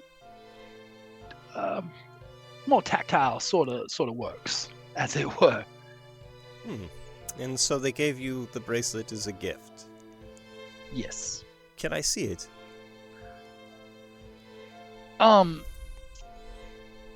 Right now, you're covering yes, it of with course. these crude bracers for some reason. I'm sorry. Of course, you can. I apologize for the hesitation. I just am struck that anybody would want to see such a thing. It's just so sort of mundane, as it were, and he doesn't have a choice, honestly. So she shows her. No, I mean, give it here. Pass it to me for a moment. Oh, I promise I will return it. I believe you and trust you completely. As you can see, and as I'm showing to her, there's no latch to it. It's a solid piece of metal that was fused together when it was placed upon me, and because that's the sort of attachment that I have to it. I can't take it. I haven't taken this thing off in hundreds of years, honestly. It sounds more like a manacle than a bracelet. I suppose it does, doesn't it? That's interesting. I'd never thought of it like that. Who gave you that gift?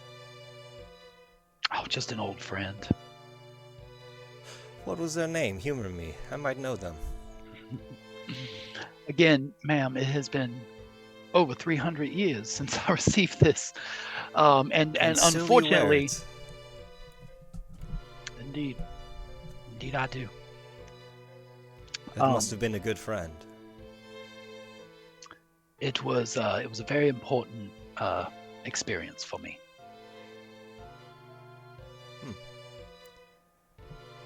And what about that chain around your neck?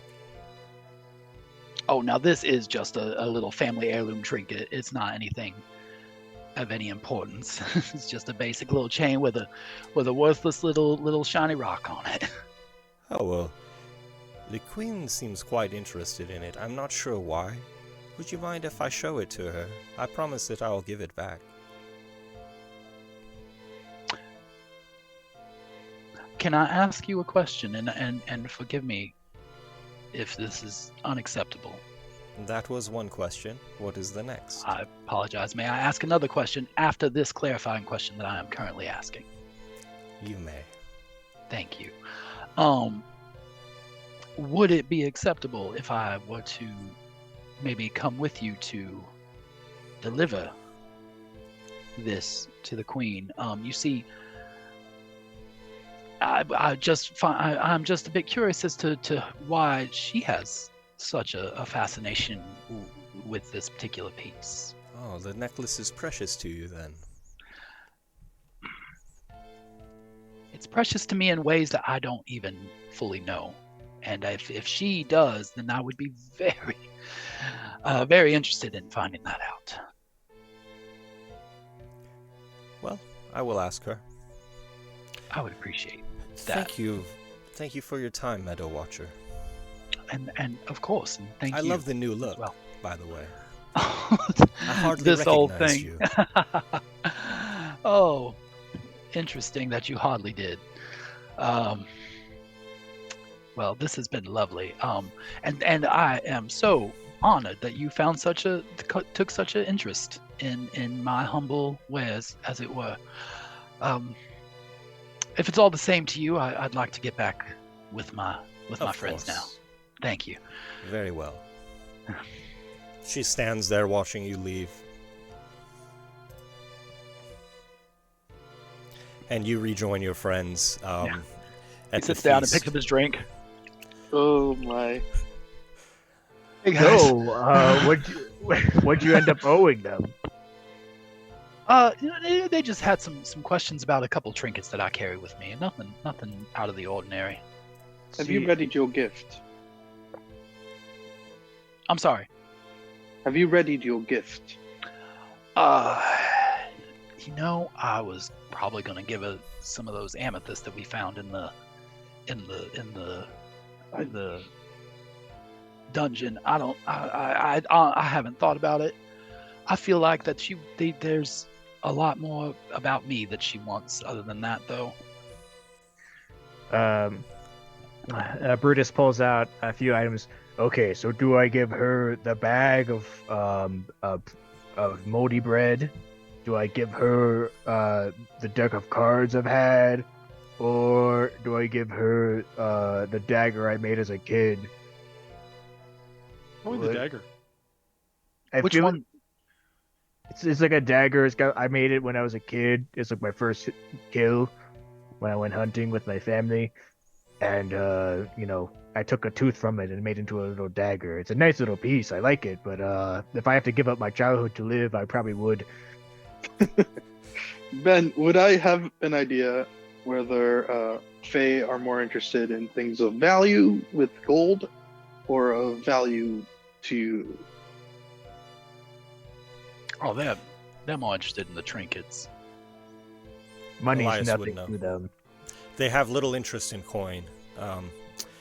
Except They want it your seems memories. for- They want your experiences. They want you to think about them down the road. You give them something that you're gonna in 3 months, 6 months, a year, you're gonna reach for your pouch and go, oh wait, I gave that to that little Fae fella. That's what they want. Ooh. They did seem to be gambling with coins, but Elias is on point. I mean, they know value, and they will appreciate a valuable gift. But if you do not have a gift that you can give of value in coin, then value they will find in your suffering. Yeah. That's why it sucks. Yes. All right. Can I pick a flower if I find one? Yes. If there is any, I'm looking for a rose if I can find one. Just a single one. What color? Ooh. I think. Are there any blue roses? There is something of a wild garden just on the outskirts of the festival, and there are roses of many colors, blue as well. I will find the brightest blue rose I can find. Very good. And that's all I'll take. You're not doing what I think you're doing, right? Yeah, Ben. Just as I see no knocks, I just would we know anything that maybe it's frowned upon or a bad idea to pick the natural foliage in a place like this? What does Kendall think? Kendall thinks it's a bad idea.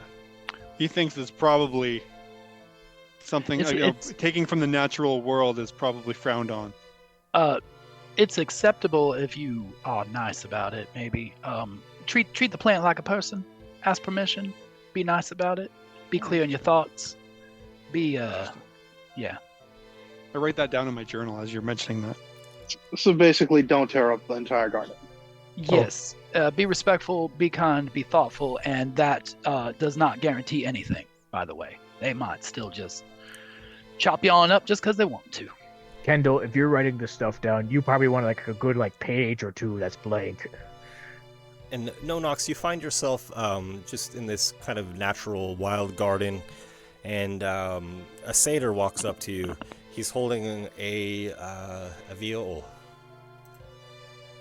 A viol, I believe. And he says, I see you have an instrument there. Do you play?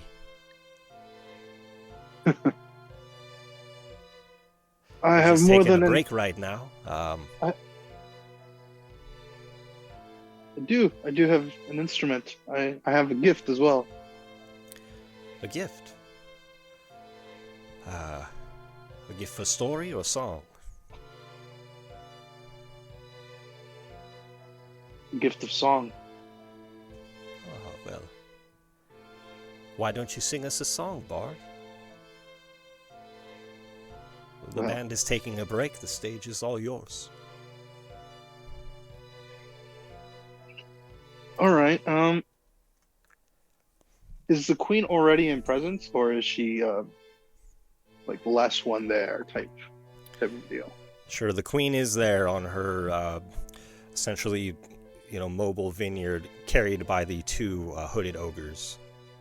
Ooh. Okay. I will take the stage. Guidance on your way up. Oh, I'll gladly take that. Sure, you see No Nox going to take the stage. Okay. I feel like I'm going to be the only one left alive at the end of this. Oh God. Maybe not if this does not go well. Everyone else is going to die.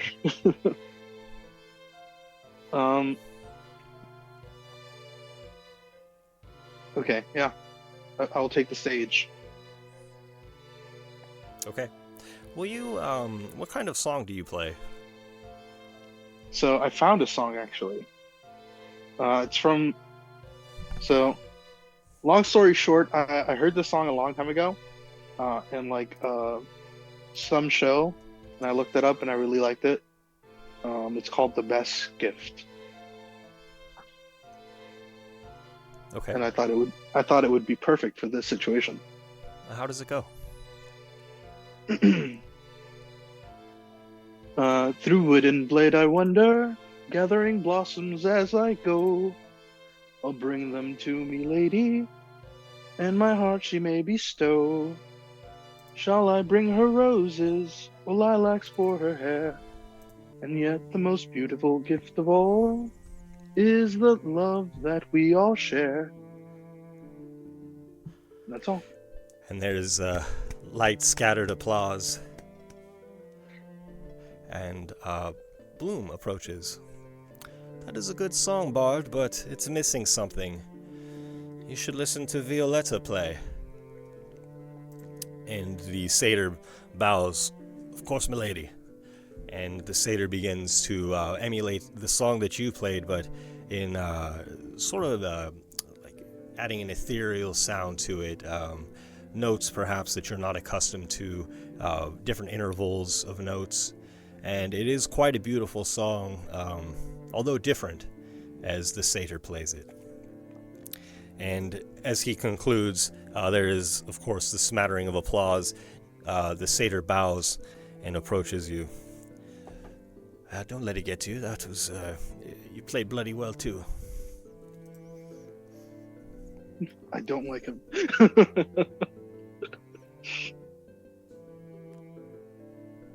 Well, Well, I mean, I didn't mean to upstage you, but when the queen asks you to play, you play. Of course. Have you ever seen a viol such as this? It is made of rare wood. And looking upon it, it seems to be shaped just slightly differently. The fretboard, I don't know if a viol has an actual fretboard with frets, but it would definitely have a fretboard. I'm not sure if there are actual frets that you finger for that. That's the No, I don't think it has frets, but it's got the neck. So it's like a fretless bass, kind of, as far as fingerings go. I think so. We'll go on that. We'll go on that assumption. Why don't you give this a play? It's a little bit different than yours, but as you heard, you can make things sound. I won't say better because it is all subjective, but perhaps more suited for such an audience. Would you care to give it a play? I'll pass my hand through the wood. How does it feel? And having touched like so many instruments throughout my life. Sure, this wood feels very light, as though it is perhaps hollowed out. Not only the shell of the instrument, but the wood itself, the fretboard perhaps, and the neck of it, hollow as well. Yes, give it a play, and the satyr allows you to grab it, kind of handing it to you. I will take it. And do you attempt to play? I do. Okay, will you make a performance check, please? I will. Do I still have guidance? Yeah, you didn't use it. Perfect. I think it lasts 10 minutes. All right. I'll pop Well, I was up. like, nah, I dropped out. I dropped concentration after you were done playing. I figured you were fine. You got bored. Oh man. I stubbed my toe and I lost con. Oh man. That's a 16 total. You notice there is a different resonant frequency to this instrument, so the key you play in doesn't sound quite right, and you notice that there are, floating harmonics in different places on the neck, and they produce kind of strange, haunting harmonies, and they continue to resonate in the body of the instrument even while you play the strings. So it is almost as if there are two instruments playing at once, one kind of backing up the more melodic parts that you are playing. Oh, that's not half bad. That's Might strange. I try yours? Of course. Do me the honors. And I'll make a performance check for this satyr. Roll a 1. Come on. Lock it up. The satyr fumbles a bit as he plays this instrument, clearly not familiar in his hands. Ah, well, it'll do all right. Thank you. I hand him back his instrument. Oh no, that one's yours now. That's it. Is your Brutus laugh in the corner? And you don't Well, mind that that is- we've traded, of course. Of course. Yes, you keep that one. I Thank think it plays nicely for you. I'll cherish your gift. Thank you, friend. Yes, thank you. And our break is about over, so I better go grab a bite. It was nice to meet you. You have very light fingers for an orc. I don't know if that's a compliment. I think you say thank you to that. Thanks. You just say Sure. thank you anyway. As he walks away, I'm like, I don't like that guy. And the group of you find yourselves at the feast. The boar is, being carved and plated, and people are kind of helping themselves to different meals. You see there's another clearing separated by just a small hedge where they are serving up some other kind of meat as well. Are we sort of away from everyone else where we could talk, or are we like at a table with other people, or like what's going on? Sure. It doesn't seem to be like a centralized gathering. There are small groups and pockets of people here and there. There are many of these stone tables with, different stones that you might sit on, 3, 4, 5, 6 per table, so to speak. So listen, gentlemen, I just feel like I should let you all know, because you deserve a heads up. The queen has apparently taken a smattering to my particular sets of jewelry that I have on, and she wants to see them up close. So you're dead, is what you're saying? Well, it's a bit personal. I've requested to not have the jewelry sent to her directly, and for me to go to see her with it, because I'd be happy to accompany you if you need, Ben. I don't know if that'll be allowed, and I don't know if it's going to be a good idea, because I'm going to be completely honest with you. I am searching for answers to questions that I haven't asked myself in 100 years. And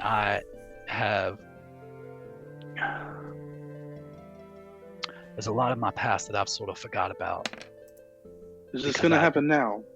Well, I don't know, but if there's any chance that she might have some answers that I need, then I have to try. And sure. I don't know how that's going to work out for me. And but I need just to let you all know that that might happen. Hey, Elias, can you do a favor for me? Of course. Can you tell me if this boar is safe to eat? Is anything weird gonna happen? Do I know anything about them being tricky with the food? / can I make some sort of check to inspect this one? I think a nature check might make sense. I'm the worst druid. I forgot to turn off advantage, but it doesn't matter because I got that nat 20, baby. 21. Well, the boar looks delicious. Very lightly seasoned, delicately, almost basically just the pure meat cooked in such a way that it should be quite tasty and tender. Oh, yeah, no, you all right, Brutus, to be wary of anything that the Fae give you. But this boar, honestly, is nothing but delicious. Now, there was some sweet potatoes over there that looked very shady, and I would not touch those at all. But the boar is fine. Hey, guys, isn't this the boar that we killed? No, it is. Yeah, I mean, I don't recognize them from here, but I would assume. Anymore, right. And just as you bring that up, the Eladrin that you ran into on the game trail walks into the clearing, and you see a small group with him kind of, slightly apart as though following his lead. And you see that he carries with him,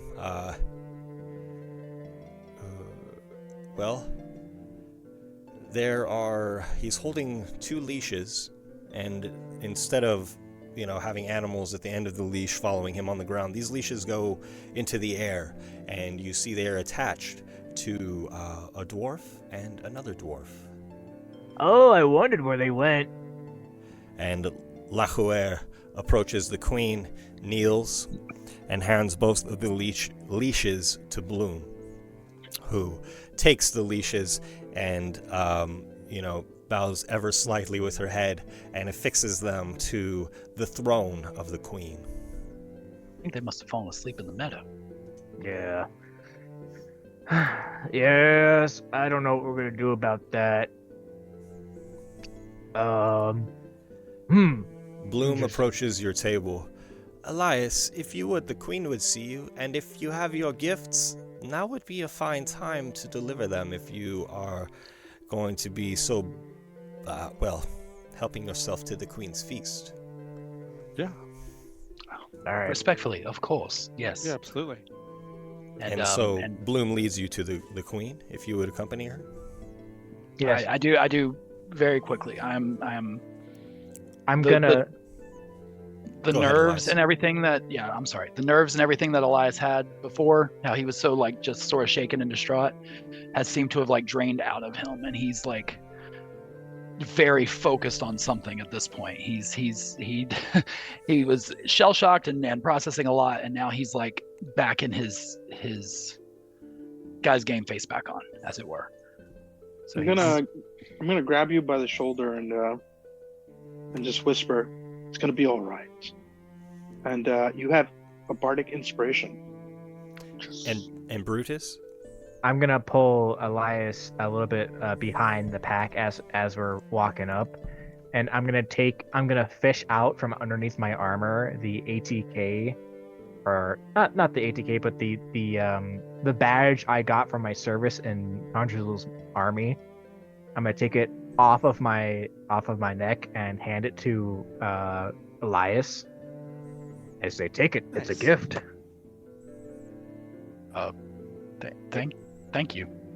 Now you owe me a gift, and you can't die before you fulfill that. Brutus, I'm gonna be honest. That is some nitpicky,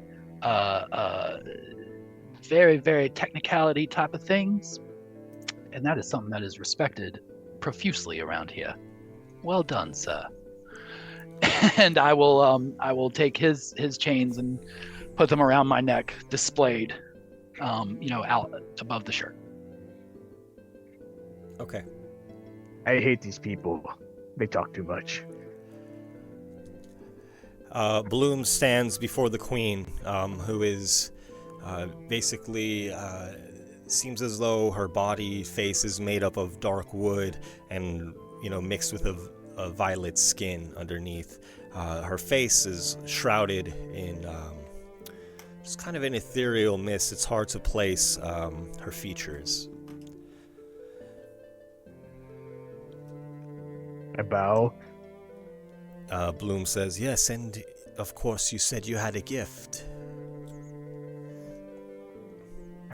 And then whoever wishes to present their gift may do so. As Brutus bows, he's going to take the tooth dagger he made from his very first hunt that he did by himself and present it like palms upward towards the queen. The queen behind, you can see her head bow very slightly as Bloom accepts the gift. "Oh, this means very much to you, I can tell. Thank you. It is appreciated." Of course. And she places it upon the throne of the queen. No knocks?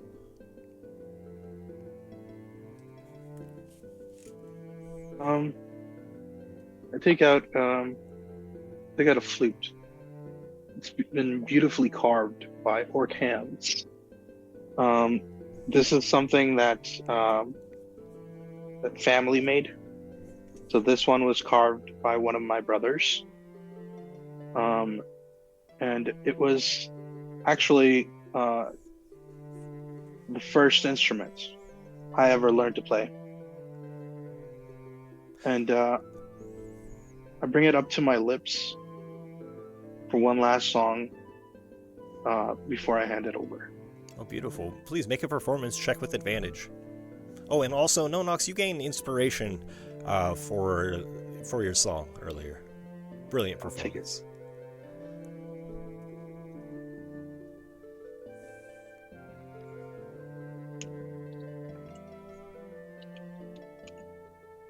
So that's a 21 total. And I hand it over. The queen is pleased with your playing, and a fine gift. Thank you, No Nox. She places it too upon the throne. What of you, wizard? Yeah. And once I'm addressed, Kendall pulls his backpack off of his back, and then Ruffle opens it up and rustles in and pulls a thick tome out of his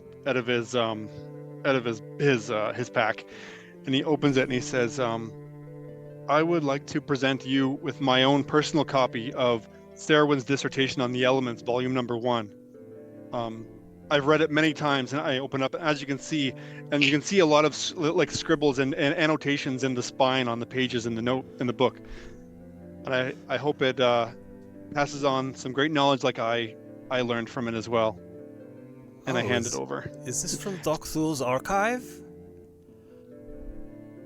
They do have a copy of it. However, this copy was gifted to me when I was early in my studies. This is actually my own personal copy that I would love to pass along. Oh, okay. The Queen understands that you have come here looking for something. I have. The unfortunate gnome that you came across stole a particular book from me that I had borrowed from the library at Raven's Landing. As you can understand, stealing something from me that I didn't personally have ownership of, I would like to get that back. How can a this thing be particular stolen from you tome, that is not yours? well, you understand how libraries are functioning. When you borrow a tome from a library, you return it. So yes. in essence, I would say Hookwit stole it from the library itself. That must have made Noella very angry. She was displeased, yes. That it was stolen, not that. Was she displeased with you then? Not that she expressed. I've proven quite useful to her in her research. And what say if you had found that book? Would you return it to the library? That is the duty of. That's where the knowledge should reside, so that it is open to all that want to peruse its pages. The keeper of knowledge could see that as a crime to hold it in and to keep it. It should be there to be consumed by anyone who wishes to. This book seems very valuable to you. It's not just valuable to me. It's valuable to the anyone who would study magic. Anyone who would want to study the pages within it. And as you all might say, to your honor as well. It is important to your honor. Yeah, I would say that. Yes, I would say that. Oh, and while I'm thinking about it, what do you all call yourselves? My mom called me Kendall when I was born, so that's what people call me. You don't have a group name. We have two. 2 names for one group. Let's hear them. I don't remember them. My friend Elias and I call ourselves the Mystics. Oh, how mysterious. We were 2 separate traveling duos up until very, very recently. So you are 2 different groups. We were. And Elias, what gift have you brought for the Queen?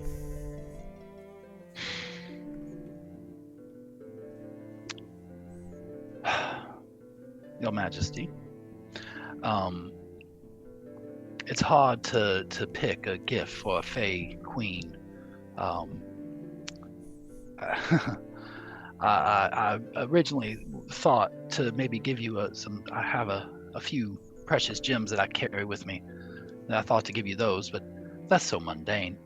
I think that instead, an interesting bit of circumstance that you may or may not be currently aware of would be a bit of fun for us all. Now, I do believe that Bloom here, ma'am, she mentioned that you had an interest in a few of my accessories that I am wearing.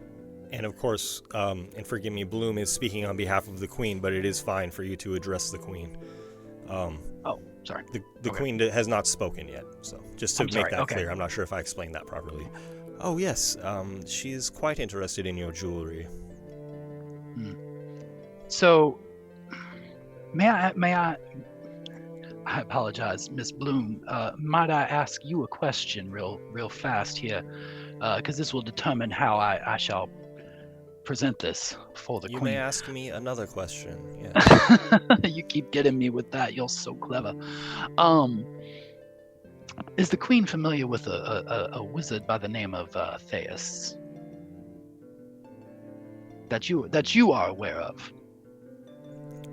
Oh, yes. Of course, we all know Theus. Of course.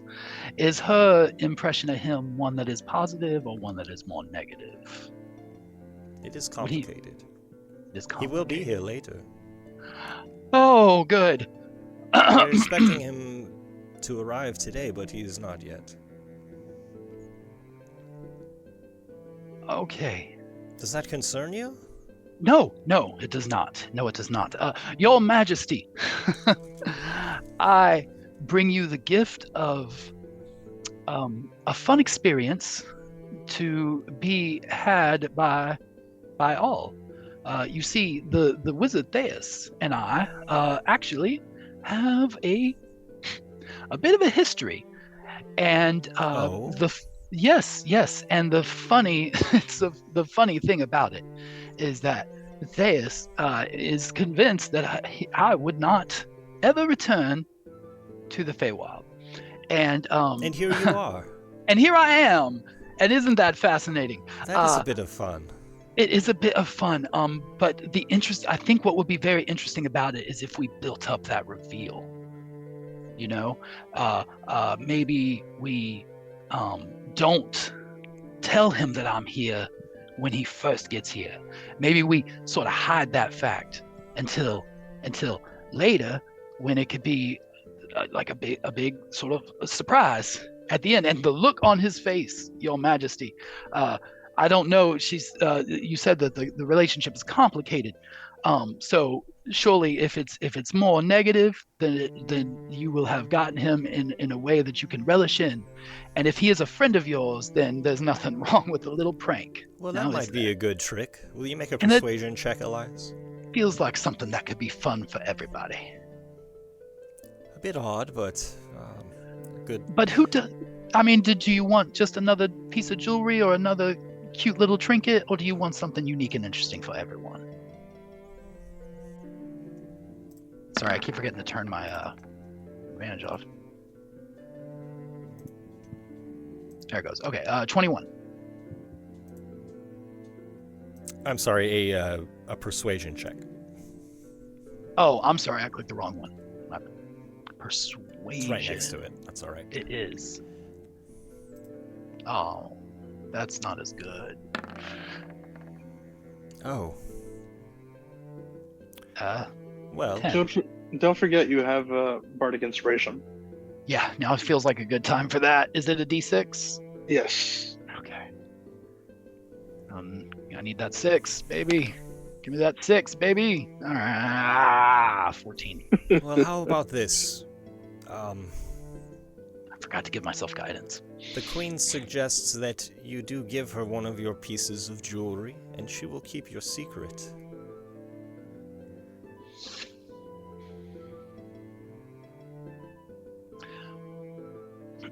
Seems reasonable.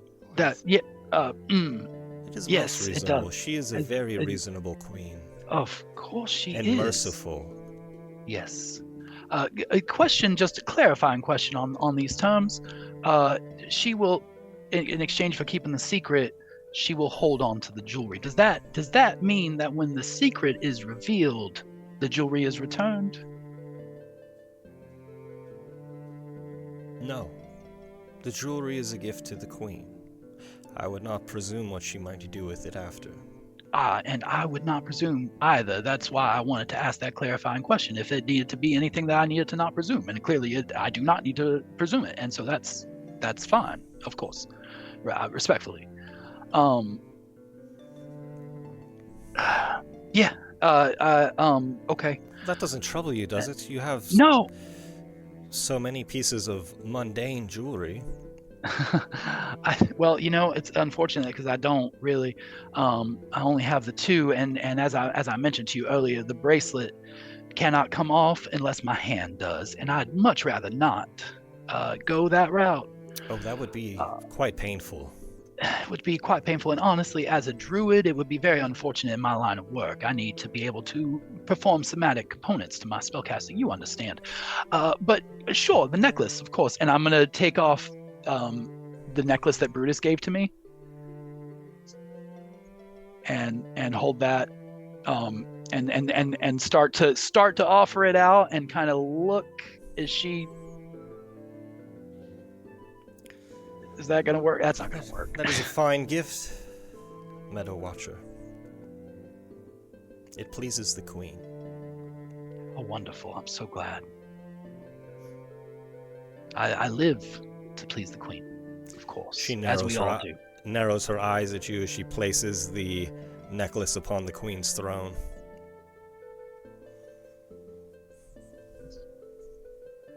It is a shame you do not want to work with us.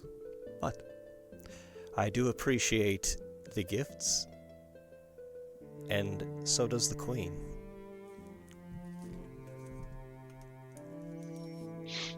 Yes, and please do inform the Queen. Oh, I suppose, right, Your Majesty. We thank you for your time and your company, and we hope that we have pleased you today. Thank you. The Queen has a request. Yes.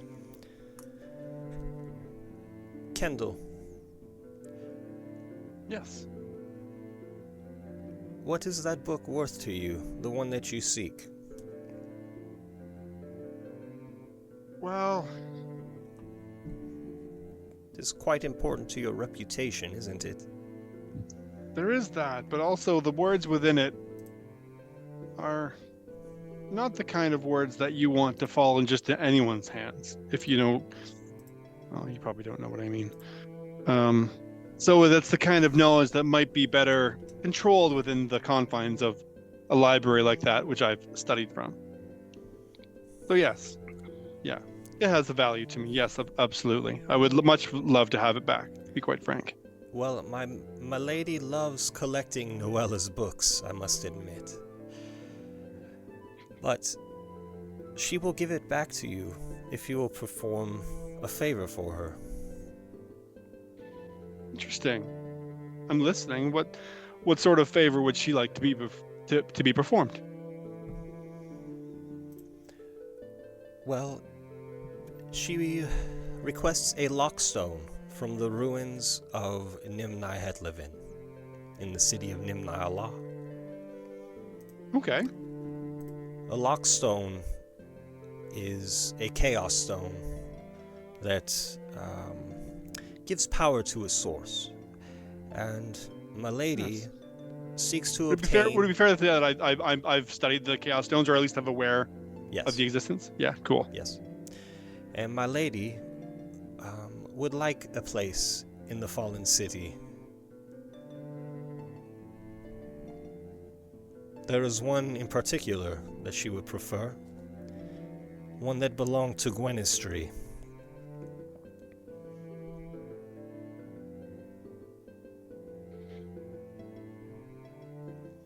And so, if you get this lockstone for your queen, it would be greatly appreciated, and she would return your book. I think that we could come to some agreement. Yep, I think that sounds like a fair trade. I personally would quite like to travel to that location myself. Wonderful. Well then, Elias, if it pleases the Queen, yes, I would need the assistance of my 3 companions here in order to complete this venture. Oh, of course, the mystics and the unnamed. In particular, my friend Elias. It's very important that he's able to leave with me. Oh, is it? Absolutely. Does it have anything to do with the fact that Theus will be arriving soon? Oh, no. Sorry. Please don't get me wrong. He is the one that does most of the healing in our groups. Therefore, he is quite a value. The other two are also quite valuable, especially, and I point to Brutus. He's the one that gets hit a lot. So him taking the hits, I need Elias there to keep him alive, because as long as he's alive, I'm not getting hit. And that's my favorite part of this whole. Unfortunately, I'm the only one that can close a wound. Yes, we saw that. That was quite a predicament and nearly fatal with the with Blur. Well, I mean, a blowout win is no fun when money's on the line. Now, is it? Brutus, then you will help them capture a source for the Queen? Brutus finally gets up from bowing and attends a regal honor guard position with his polearm that he was taught for marching, and says, I will assist them to getting to the source. I'm a guard. I'm quite good at guarding and escorting. You wouldn't prefer to join Friend in the dungeon and keeping the dungeon? No. It can be quite lucrative. It might be a good retirement option if these three die, I won't lie. It's a good option to have, so I might visit it later. But yes, I will assist my three friends here, my three companions, in getting to the source in the city. Ruins. Whatever it goes by now. You're very careful with your words. I can appreciate that. It's taught well. Well then, the Queen has many guests, and again, she thanks you for your gifts. And yes, Kendall. My lady, if it pleases the Queen, would it be possible to have this agreement written up in a formal contract? Part of exchange of services written out, so to speak, just so that we're both clear on what's expected, so that I understand exactly what you're needing, and then we're also clear on what will be returned once those steps have been outlined have been completed. The Queen abides, and I will bring you a contract later that you can all sign, says Bloom. Thank you very much. That'd be great. If I may be so impolite to interject, these two that were given as a gift, and I point to the two dwarves that are floating on leashes. Oh yes, quite nice, isn't it? Yes, I would like to leave with them, but I assume since they have been gifted already that it is not possible. Well, perhaps we can make a trade. Well, I've given you a nice memento of a early memory. Certainly you're not implying that a gift is the same as trading. No. A gift is a nice gift. Well, then the slate is clean.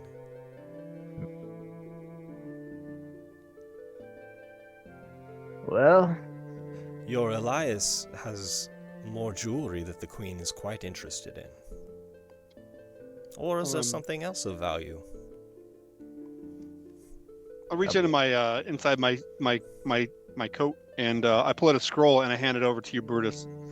This is a scroll that was on books. As magic is a favorable currency in most of the lands we travel, me, saddened that I cannot possess any of my own, I wish to mayhaps present a form of magic to you and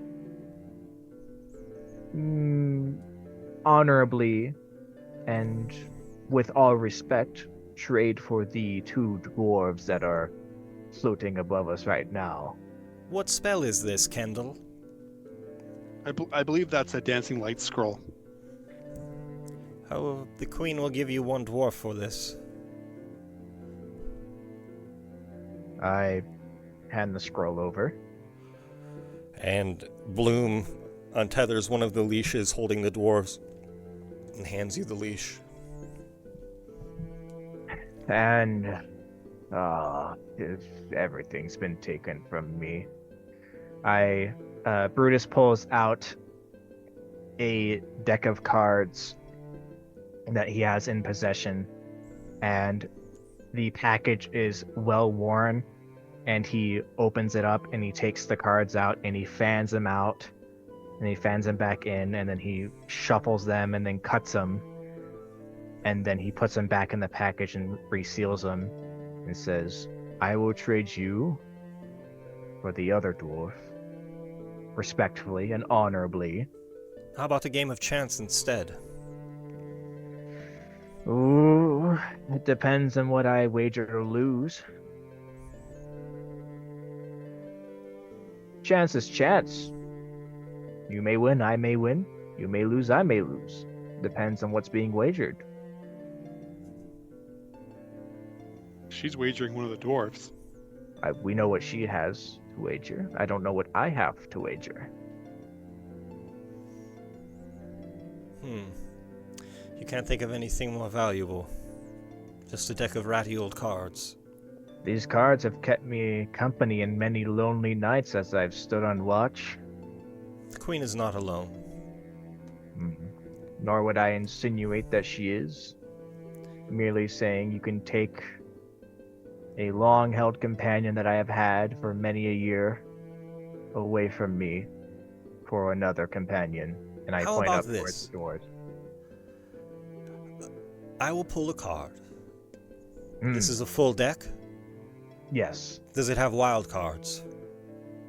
I keep them out of the deck, but I can put them in there. Put 2 wild cards in. And if I draw a wild card, then Elias will give me a piece of jewelry. If I do not, then the queen will gift you a dwarf. I looked at Elias. I have another offer instead of a game of chance. I mean, a game of chance sounds pity. Like a lot of fun, but I think I have another offer that might work a little more. Let's hear it. Yes, let's stop playing the games and pretending like anything that I'm trying to do here is actually working, and let's stop pretending that you all don't know exactly what you're asking about and what you're asking for.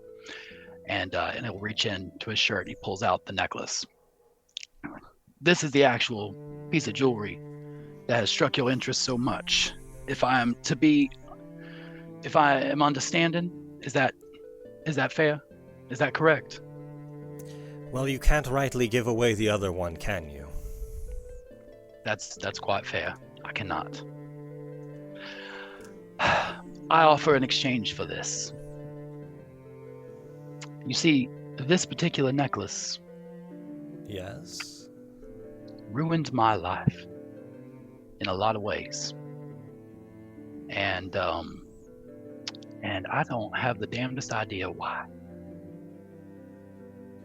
So I will give this to Her Majesty in exchange for an explanation of what it is and why it was worth my exile. And a dwarf. And also the dwarf. Oh. That is a fair trade.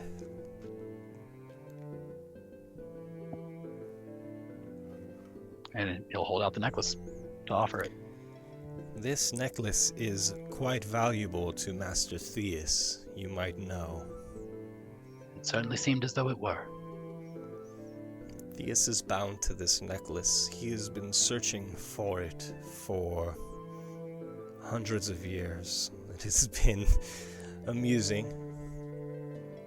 Also confusing that he has not found it yet, but now I am beginning to see why.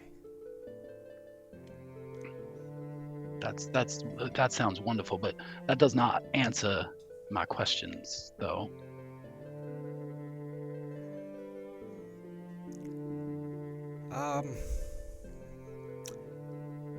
This necklace is like Theus's soul. Without it, Theus is quite vulnerable. I see. With it, Theus is quite powerful.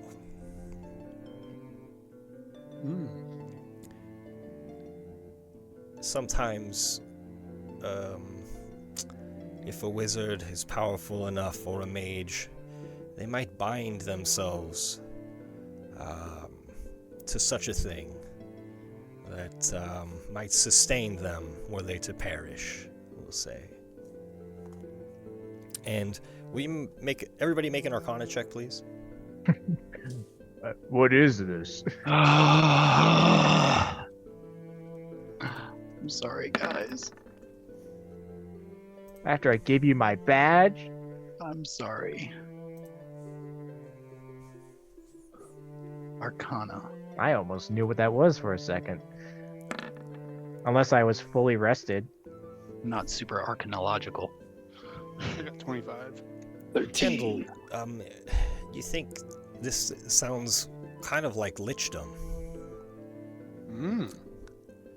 You've heard of liches. Yeah. This sounds like the phylactery of a lich. Damn it. Yes, I think your partner knows, Kendall. It sounds like this is the kind of item that the queen would love to hold on to. Is this gonna be given back to Theus? The trade is done. We have lived up to our part of the bargain. Yes, that's fair, and I understand that. I was simply asking a question that you do not have to answer if you do not want to. The queen might like to hold on to this. Maybe we should all keep this a secret. You know, I think that that's a wonderful idea. And maybe we could still play our little game of not telling Theus that I'm here. We'll see. Perhaps you should be gone by then. And I Elias, think that might be a great idea. if you do well, the queen will trade you for your bracelet. Another bracelet, not the necklace. Yes, ma'am. We will gladly, in exchange for this bracelet and removing of this bracelet and Just a bracelet that's nice to look at. One with no ulterior motives or attachments. I would love that very much. And I would also appreciate if she can do that, as well as maybe be a little discreet about my being here today. I think that we could gladly and graciously do whatever she needs with regards to this task. Hey, Ben, from having what I just learned there, would I know if a lich could sense the presence of its phylactery? Like if it could tell if it's close by or? You might need to do a little bit of reading up to find out that information. But it's definitely something that you might be able to look that up in a book that you have on you, or perhaps you might need to think on it a bit. Ironically, that information would be in the book that the queen has in her possession at the moment. God! Oh! Make for me a history check, please. All right. He's like, wait, can I look at that real quick? Yeah, essentially. I assure you, as soon as we are in a safe place, I will explain more as much as I can. It's a 22 on the history side of things, Ben. Nice. Love having somebody with some intelligence in the group. There is something that is not allowing Theus to find this. I'm not sure what it is. Okay.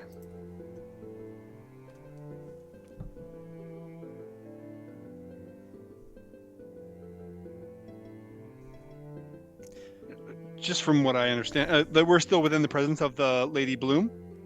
Yes. I'm sure this is probably not news for you. But judging by this Theus, I've never met them personally.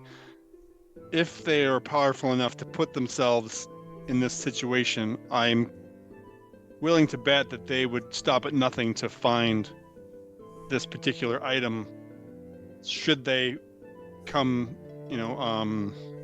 aware of its whereabouts. Oh yes, you have that right. That's the plan. What is the plan, Brutus? Yeah. Nothing like a good bargaining chip. We've had hostages before in my time. They're real good. You don't this suggest would be making that a you'll deal use with this... it. This would be you would rather make a deal with the devil than make that deal, Brutus. Look, I'm just saying, I look at things from a tactical perspective. I'm a soldier. That's what I am. Gentlemen, can we wrap this up and get out of here before Theus arrives? The necklace will be quite safe in the Queen's keeping. Heard that story too. Yeah, maybe it's time for us to start making our way. Yeah. We shall head back to the other side, and we will return as quickly as we. It's just a matter of the contract, but as soon as we have our contract, yeah, we can get out of here for sure. Okay. Yeah. Very good. Then enjoy some food. I'll draft up a contract and meet with you shortly, says Bloom. And has the other dwarf been lowered? And here is your friend. Very good. You two come here. I'm not sure they were worth it. Is there a space we can talk, gentlemen? I feel like I need to share some. Yeah, let's go back to our hole. Yeah. You guys can make your way away from the feast back to the Fern Grotto as you please. As we get in the hole, Brutus just kind of like lets the two dwarves down next to a wall and says, "Wow, that was, that was almost bad." Elias will walk in. He hands this Brutus's necklaces back. I'm assuming she said it wasn't mine to give, so I'm assuming that means she gave it back to me. Or did she just keep it? She had accepted that the first time. Yeah. Oh, okay. Well, yes. Sorry, Brutus. So I'll walk in and be like, so first of all, Brutus, I'm very sorry about your necklace. I sort of panicked in the moment, and did what I thought could be a valid distraction. Oh, it was a foolish idea, and it might have worked on just about anyone else. Honestly, I was willing to leave that dwarf up there in exchange for you not giving that thing over. I'll be honest, now knowing what it is. I did not know what it was. Let me. This used to be my home. Not here specifically, but near this area, I think. If I'm right about where we're at. I grew up with a family of druids, obviously, out in the Blue Fields area. But initially in my early days, the druidic practices and arts were not really for me, and I was fascinated with the arcane, such as what you do, Kendall. That's the difference in the magic. Was fascinated so much that I actually did attend a university of arcane studies here. I attended there with oh shoot, what was her name? Nuella. The lady Nuella. Nuella. Yeah. Yes, with Nuella. That's how I know her.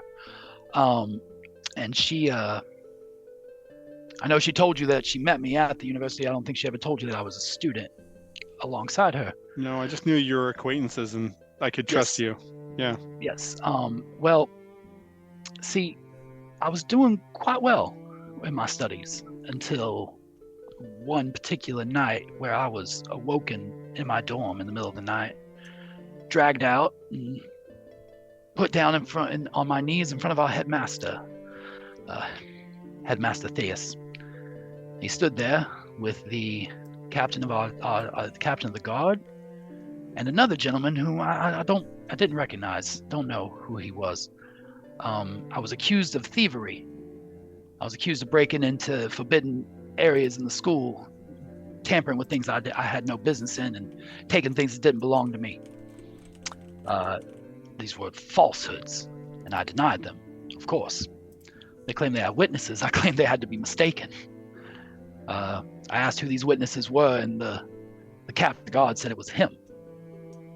At which point he stepped over to me, removed my pouch from my side, and pulled that necklace out of it. How that necklace got there, I don't know. I'd never seen it before. Within minutes of that happening, I was sentenced to a banishment to the material plane. I had this lovely little, and I show that metal bracelet trapped around my wrist. I got this little beauty to mock me as a traitor, and it also serves as a bit of an anchor. See, this makes my home plane the material plane. So someone tries to banish me or send me back, it doesn't send me here. It sends me there. Trust me, I've tried it a few times. But the thing is that as I was slipped away to be sent to the plane, I decided in a moment of desperation for revenge, I guess. I don't know. Stupidity. Anyway, I saw that necklace just dangling off of Theus's belt as we walked over to the teleportation circle to send me off. I snatched it right off of him. He never even saw it going. I was well into the material plane, probably before he even knew that he didn't have it on him anymore. And I spent the first few years trying to figure out what was worth all this. But I've been at the material plane for over 300 years now. 350? I don't even know. I stopped keeping count. So I sort of gave up on it. But I guess now that I'm back here and there's a chance to see my family again, I suppose. I don't know. I don't know what to do now. I had no idea. I didn't know he was a lich. I didn't know that's what I was carrying. I don't know how he didn't find it, but I'm glad he didn't, because I'd be a dead man. My bet's on the bracer. I'm sorry. I'm so incredibly sorry that I've dragged you all into this. I didn't know.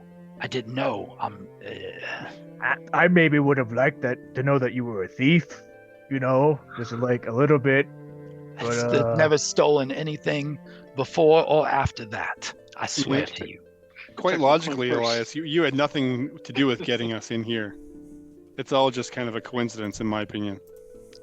Well, a very unfortunate coincidence at best. So I think all we can do now is just sort of play ball with the queen and hope that she makes good on her promises. Oh, I'm not. We'll save that for later. Well, this is why I wanted to have something in writing, because already the stories have been twisted and misconstrued. And Elias, you're not the only one who's given up things we would like back. Well, with all due respect, I did not give up anything. I had a lot taken. Yeah. Well, for whatever seems to be it's common worth. in this place. Oh yeah, very much so. For whatever it's worth, you still owe me a gift, which I'll accept in the form of a new badge, and then we'll be good, even Stevens. I would really like to sign this contract and get out of here. That would be great. Me so much more than you, I assure you.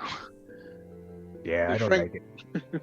I'll be frank with you. I feel so naked with only one instrument.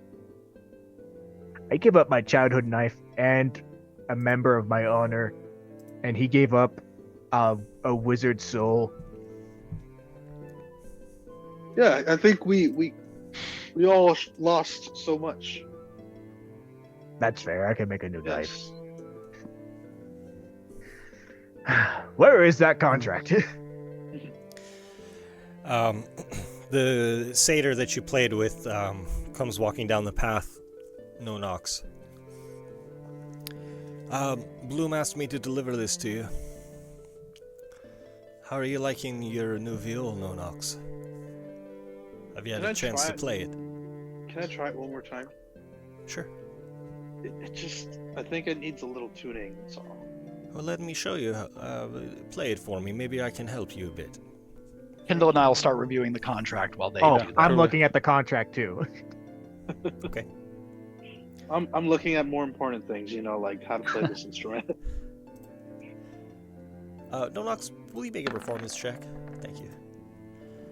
She's already on it. Nice. that's Nice, dude. You're getting the hang of it. Hell yeah. But look, right here, and he kind of just lightly touches a string and then plucks, and you hear the resonance within the instrument with just his fingers hovering, not fretting the strings themselves, but hovering over them, just lightly touching them. Here are the harmonics you'll want to accompany your pieces with. I think you can get a hand on the rest. You sound like you have a fair bit of experience.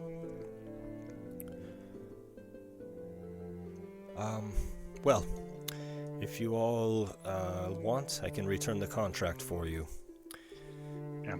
Does it look up to snuff? Yeah, I'd like to read it thoroughly just to make sure there's no double Fable speak crap. and yeah. Let's see. I know I want to be tricky here, but I feel like I'm I'm maybe not as cunning as the Queen would be with this contract. But the company known as Unnamed Mystic will acquire a lockstone on behalf of the Queen. Return the lockstone so that the Queen has dominion over its linked source.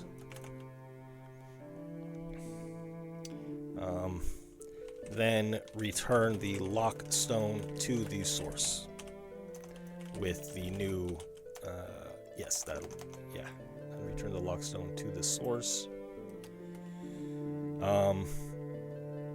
As compensation, Kendall will receive. I'm sorry, Kendall. What was the name of the book? It is. Here, I have it here. 1 second. It's called Death is Just the Beginning. Brutus already sees a flaw in this contract. And the Queen will trade a mundane bracelet for the bracelet that binds Elias to the material plane. All right, so I made this specifically clear, and it's not on the contract. Oh, so what we're was gonna it? we're gonna need a new draft. I agreed to escort you three to this source in Nina Hepla, or however you say that Elvish name, I don't know. But I agreed to escort you three there, not secure a source for the Queen. Very specifically clear. I'm not leaving here until a contract with that wording in there is stated.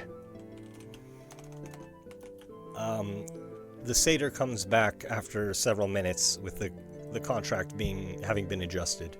It says Brutus will escort the company known as Unnamed Mystics in place of how it was originally drafted.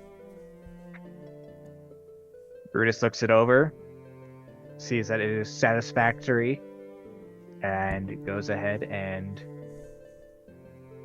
before he signs and before anybody else signs, he looks at him. I'm sorry, just a moment. There's nothing in here about the Queen's side of things with regards to maintaining discretion to certain things during our departure until we return, or any or maintaining a certain item in her possession safely. There was a lot on her side that's not in here. That is very important. I would have said all this when he was here the first time. Sure. Yeah. Sure. The satyr rubs his brow kind of nervously, beginning to sweat. Very well.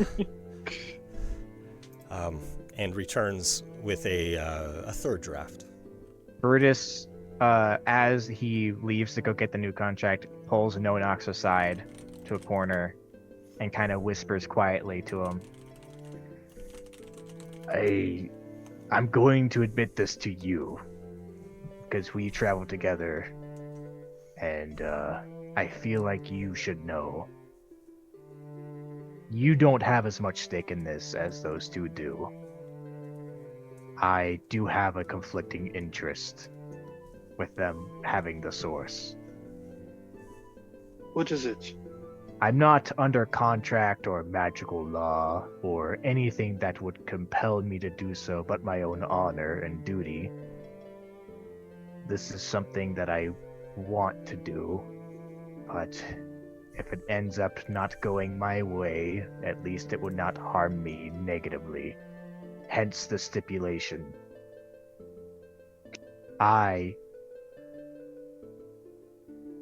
Maybe there are two sources under the influence of one Gwynistry.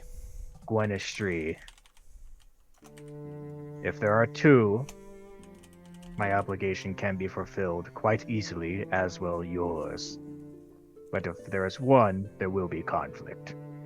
To be honest with you, I think a contract with the Queen was a mistake. Oh, very much so. Anything that we have agreed to here is that. I want nothing to do with her. The satyr returns with I'm sorry, Brutus. Is that as much as you wish to share, or do you have some more? No, I just share that with Nonox. Just with him in the corner. I would say to Brutus, I think, in closing, since coming here, I've only lost. I haven't gained anything. That's how it usually goes. Unless you have power. Then it's different. The satyr returns, the contract in a scroll case sealed with wax. The lady says there are some things that best not be written down. I don't know what agreement you made, but she swore on her honor to keep it. Words bind as well as words on paper. I accept that, yes. Gentlemen, let me be very clear about this before we do anything. I am more than happy to accept the responsibility of this burden on my own. I would appreciate any support that I can have, but I could not, in good faith, ask any of you to sign on this paper for what I have, for the deal that I have made. Again, I thank you for your support, and I do appreciate any assistance. But myself, well, Kendall, I suppose you're trying to get your book, so you're a little more involved in here than that. So, but beyond that, Brutus and Nonox, I do not expect you all to put yourself in that situation for someone who you only met a few days ago. Understand that. And if you say you do not wish to sign this, and I turn to look at the satyr, if you notice in the writing, I mean, they simply agreed to tag along. They're not really a part of the agreement, as it were, directly. As their words were given. Yeah, their words were given as their bond as well. So I think that would be. I think that the Queen would find that acceptable. So I just want to state that. The Queen said it was you who asked for the contract. Yes. Yep, absolutely. I want things clear and defined. Elias. As it is. No surprises and that sort of thing. But as you stated, Elias, I have a stake in this as much as you do. So if you're feeling this is your burden to bear, then I will help you bear it. We've given our word as our bond. The contract is already sealed. I believe that we are already there. Elias, I will sign this. Due to the stipulations I have made explicitly clear, our previous job that we are on right now And for my other more personal reasons, I will help you out here. Yeah. So I And will. I think it's time we get these dwarves home too. Yes, they probably hate it here. We should get them out. Yes. They've been turned to stone and threatened and kidnapped. Contract agreed upon. Tell Our Lady that we are so grateful for her hospitality and for her understanding in our agreements, and again for her discretion. Can you please point us to the nearest portal to the material plane, sir? Well, your way home is south. The mighty Cantaloupe River is anchored in the material plane. It's the anchor of a ley line. North of the path, on the north shore of the river is a slope. This takes you to us, so to speak. So you will want to go downhill to the river, and you'll find your way home. I'm familiar with the ley lines and their functionality, but thank you so much. So south, down the slope by the river. Yes, and this one is wide open, not like the hole that you had to jump into. This one you can cross freely. Okay. Do we need to do any special tricks like hold our breath or pat our head or anything like that? No, the Queen has opened this wide for everyone's use. Well, thank her for us once again. Gentlemen, I do believe that it is time for us to depart. Oh, no, Nox. Joel, what are one or two of No Nox's favorite songs to play? Ooh. His best tunes. When you say Wonderwall, Freebird, Freebird Stairway. You Can Destroy by Metallica. Oh man. Oh, I have not thought about this at all. I'm so sorry, Ben. That's okay. The satyr names your favorite tune and warns you against playing that tune on your new viol. Ooh. It's his now. It is his, but there is magic in it. You'll want to be careful with it. Oh man. And I'm sorry, but it is really yours now. There will be, well, you might be able to give it to someone, but you'll have to trade for another viol. That's how it works. Sorry, buddy. Oh, I really like that song. He wasn't giving you a gift. He was getting rid of one. You know, it's already been a couple centuries since I've been out of this place, and I'll tell you what, I do not miss this tomfoolery that they do things. I don't like it. Let's get back to dicks. Yeah. All right, guys. I got turn one. to Brutus. Sorry, I turn to Brutus and I tell him, "See what I mean? I keep losing things." I know. I gotta say goodbye to Friend real quick though before we leave. And I go waddle off into the crowd to find Friend wherever he's at. I give him a wave, and I give him a hug goodbye, and I say, "So you got money for me, right? From the betting? I'm pretty cash poor on the material plane." I thought you said it was mine, friend. No, you offered it. I need some money for mail. It's like I need to send a mail. I can loan you some coin while I tend the lady's dungeon. To be honest, I'll probably never get out of there. Maybe it's better if you hold on to it. He does not have a vaguely Scottish or whatnot accent. That's the satyr, but so my bad. That's okay. And I can't keep one character's accent straight from week to week. So like, if one of your 84 different people blend together, it's fine. They tend to, so I'm glad. We'll just say everybody from the Feywild is Scottish now. That's the new lore. If I run a good dungeon, she'll keep me there. If I don't run a good dungeon, then I'll be like Sparks and Widers. Understood. So, here, let's make a deal. You give me a little cash, and I bring you with me, in some form. Nothing malicious. I cannot go against the queen. Take a little visit. Hmm. You will no, don't misunderstand. You will be here, and you will be running the dungeon.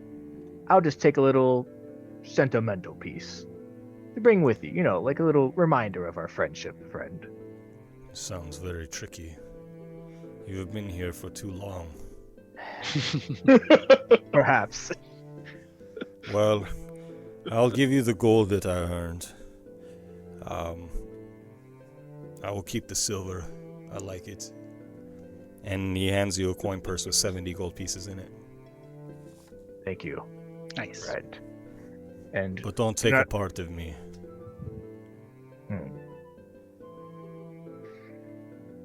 All right. It's gonna give you a view of the outside world while you're stuck in here. What would you take from me? Just a little bit of your shadow. Okay. All right. And I give him a firm predator shake. Predator handshake, and just hey, I'll see you out there. Okay. And so it has come time to try to leave the Feywild now. Yes, please. And you begin to walk for some time, and you feel a new power creeping over you.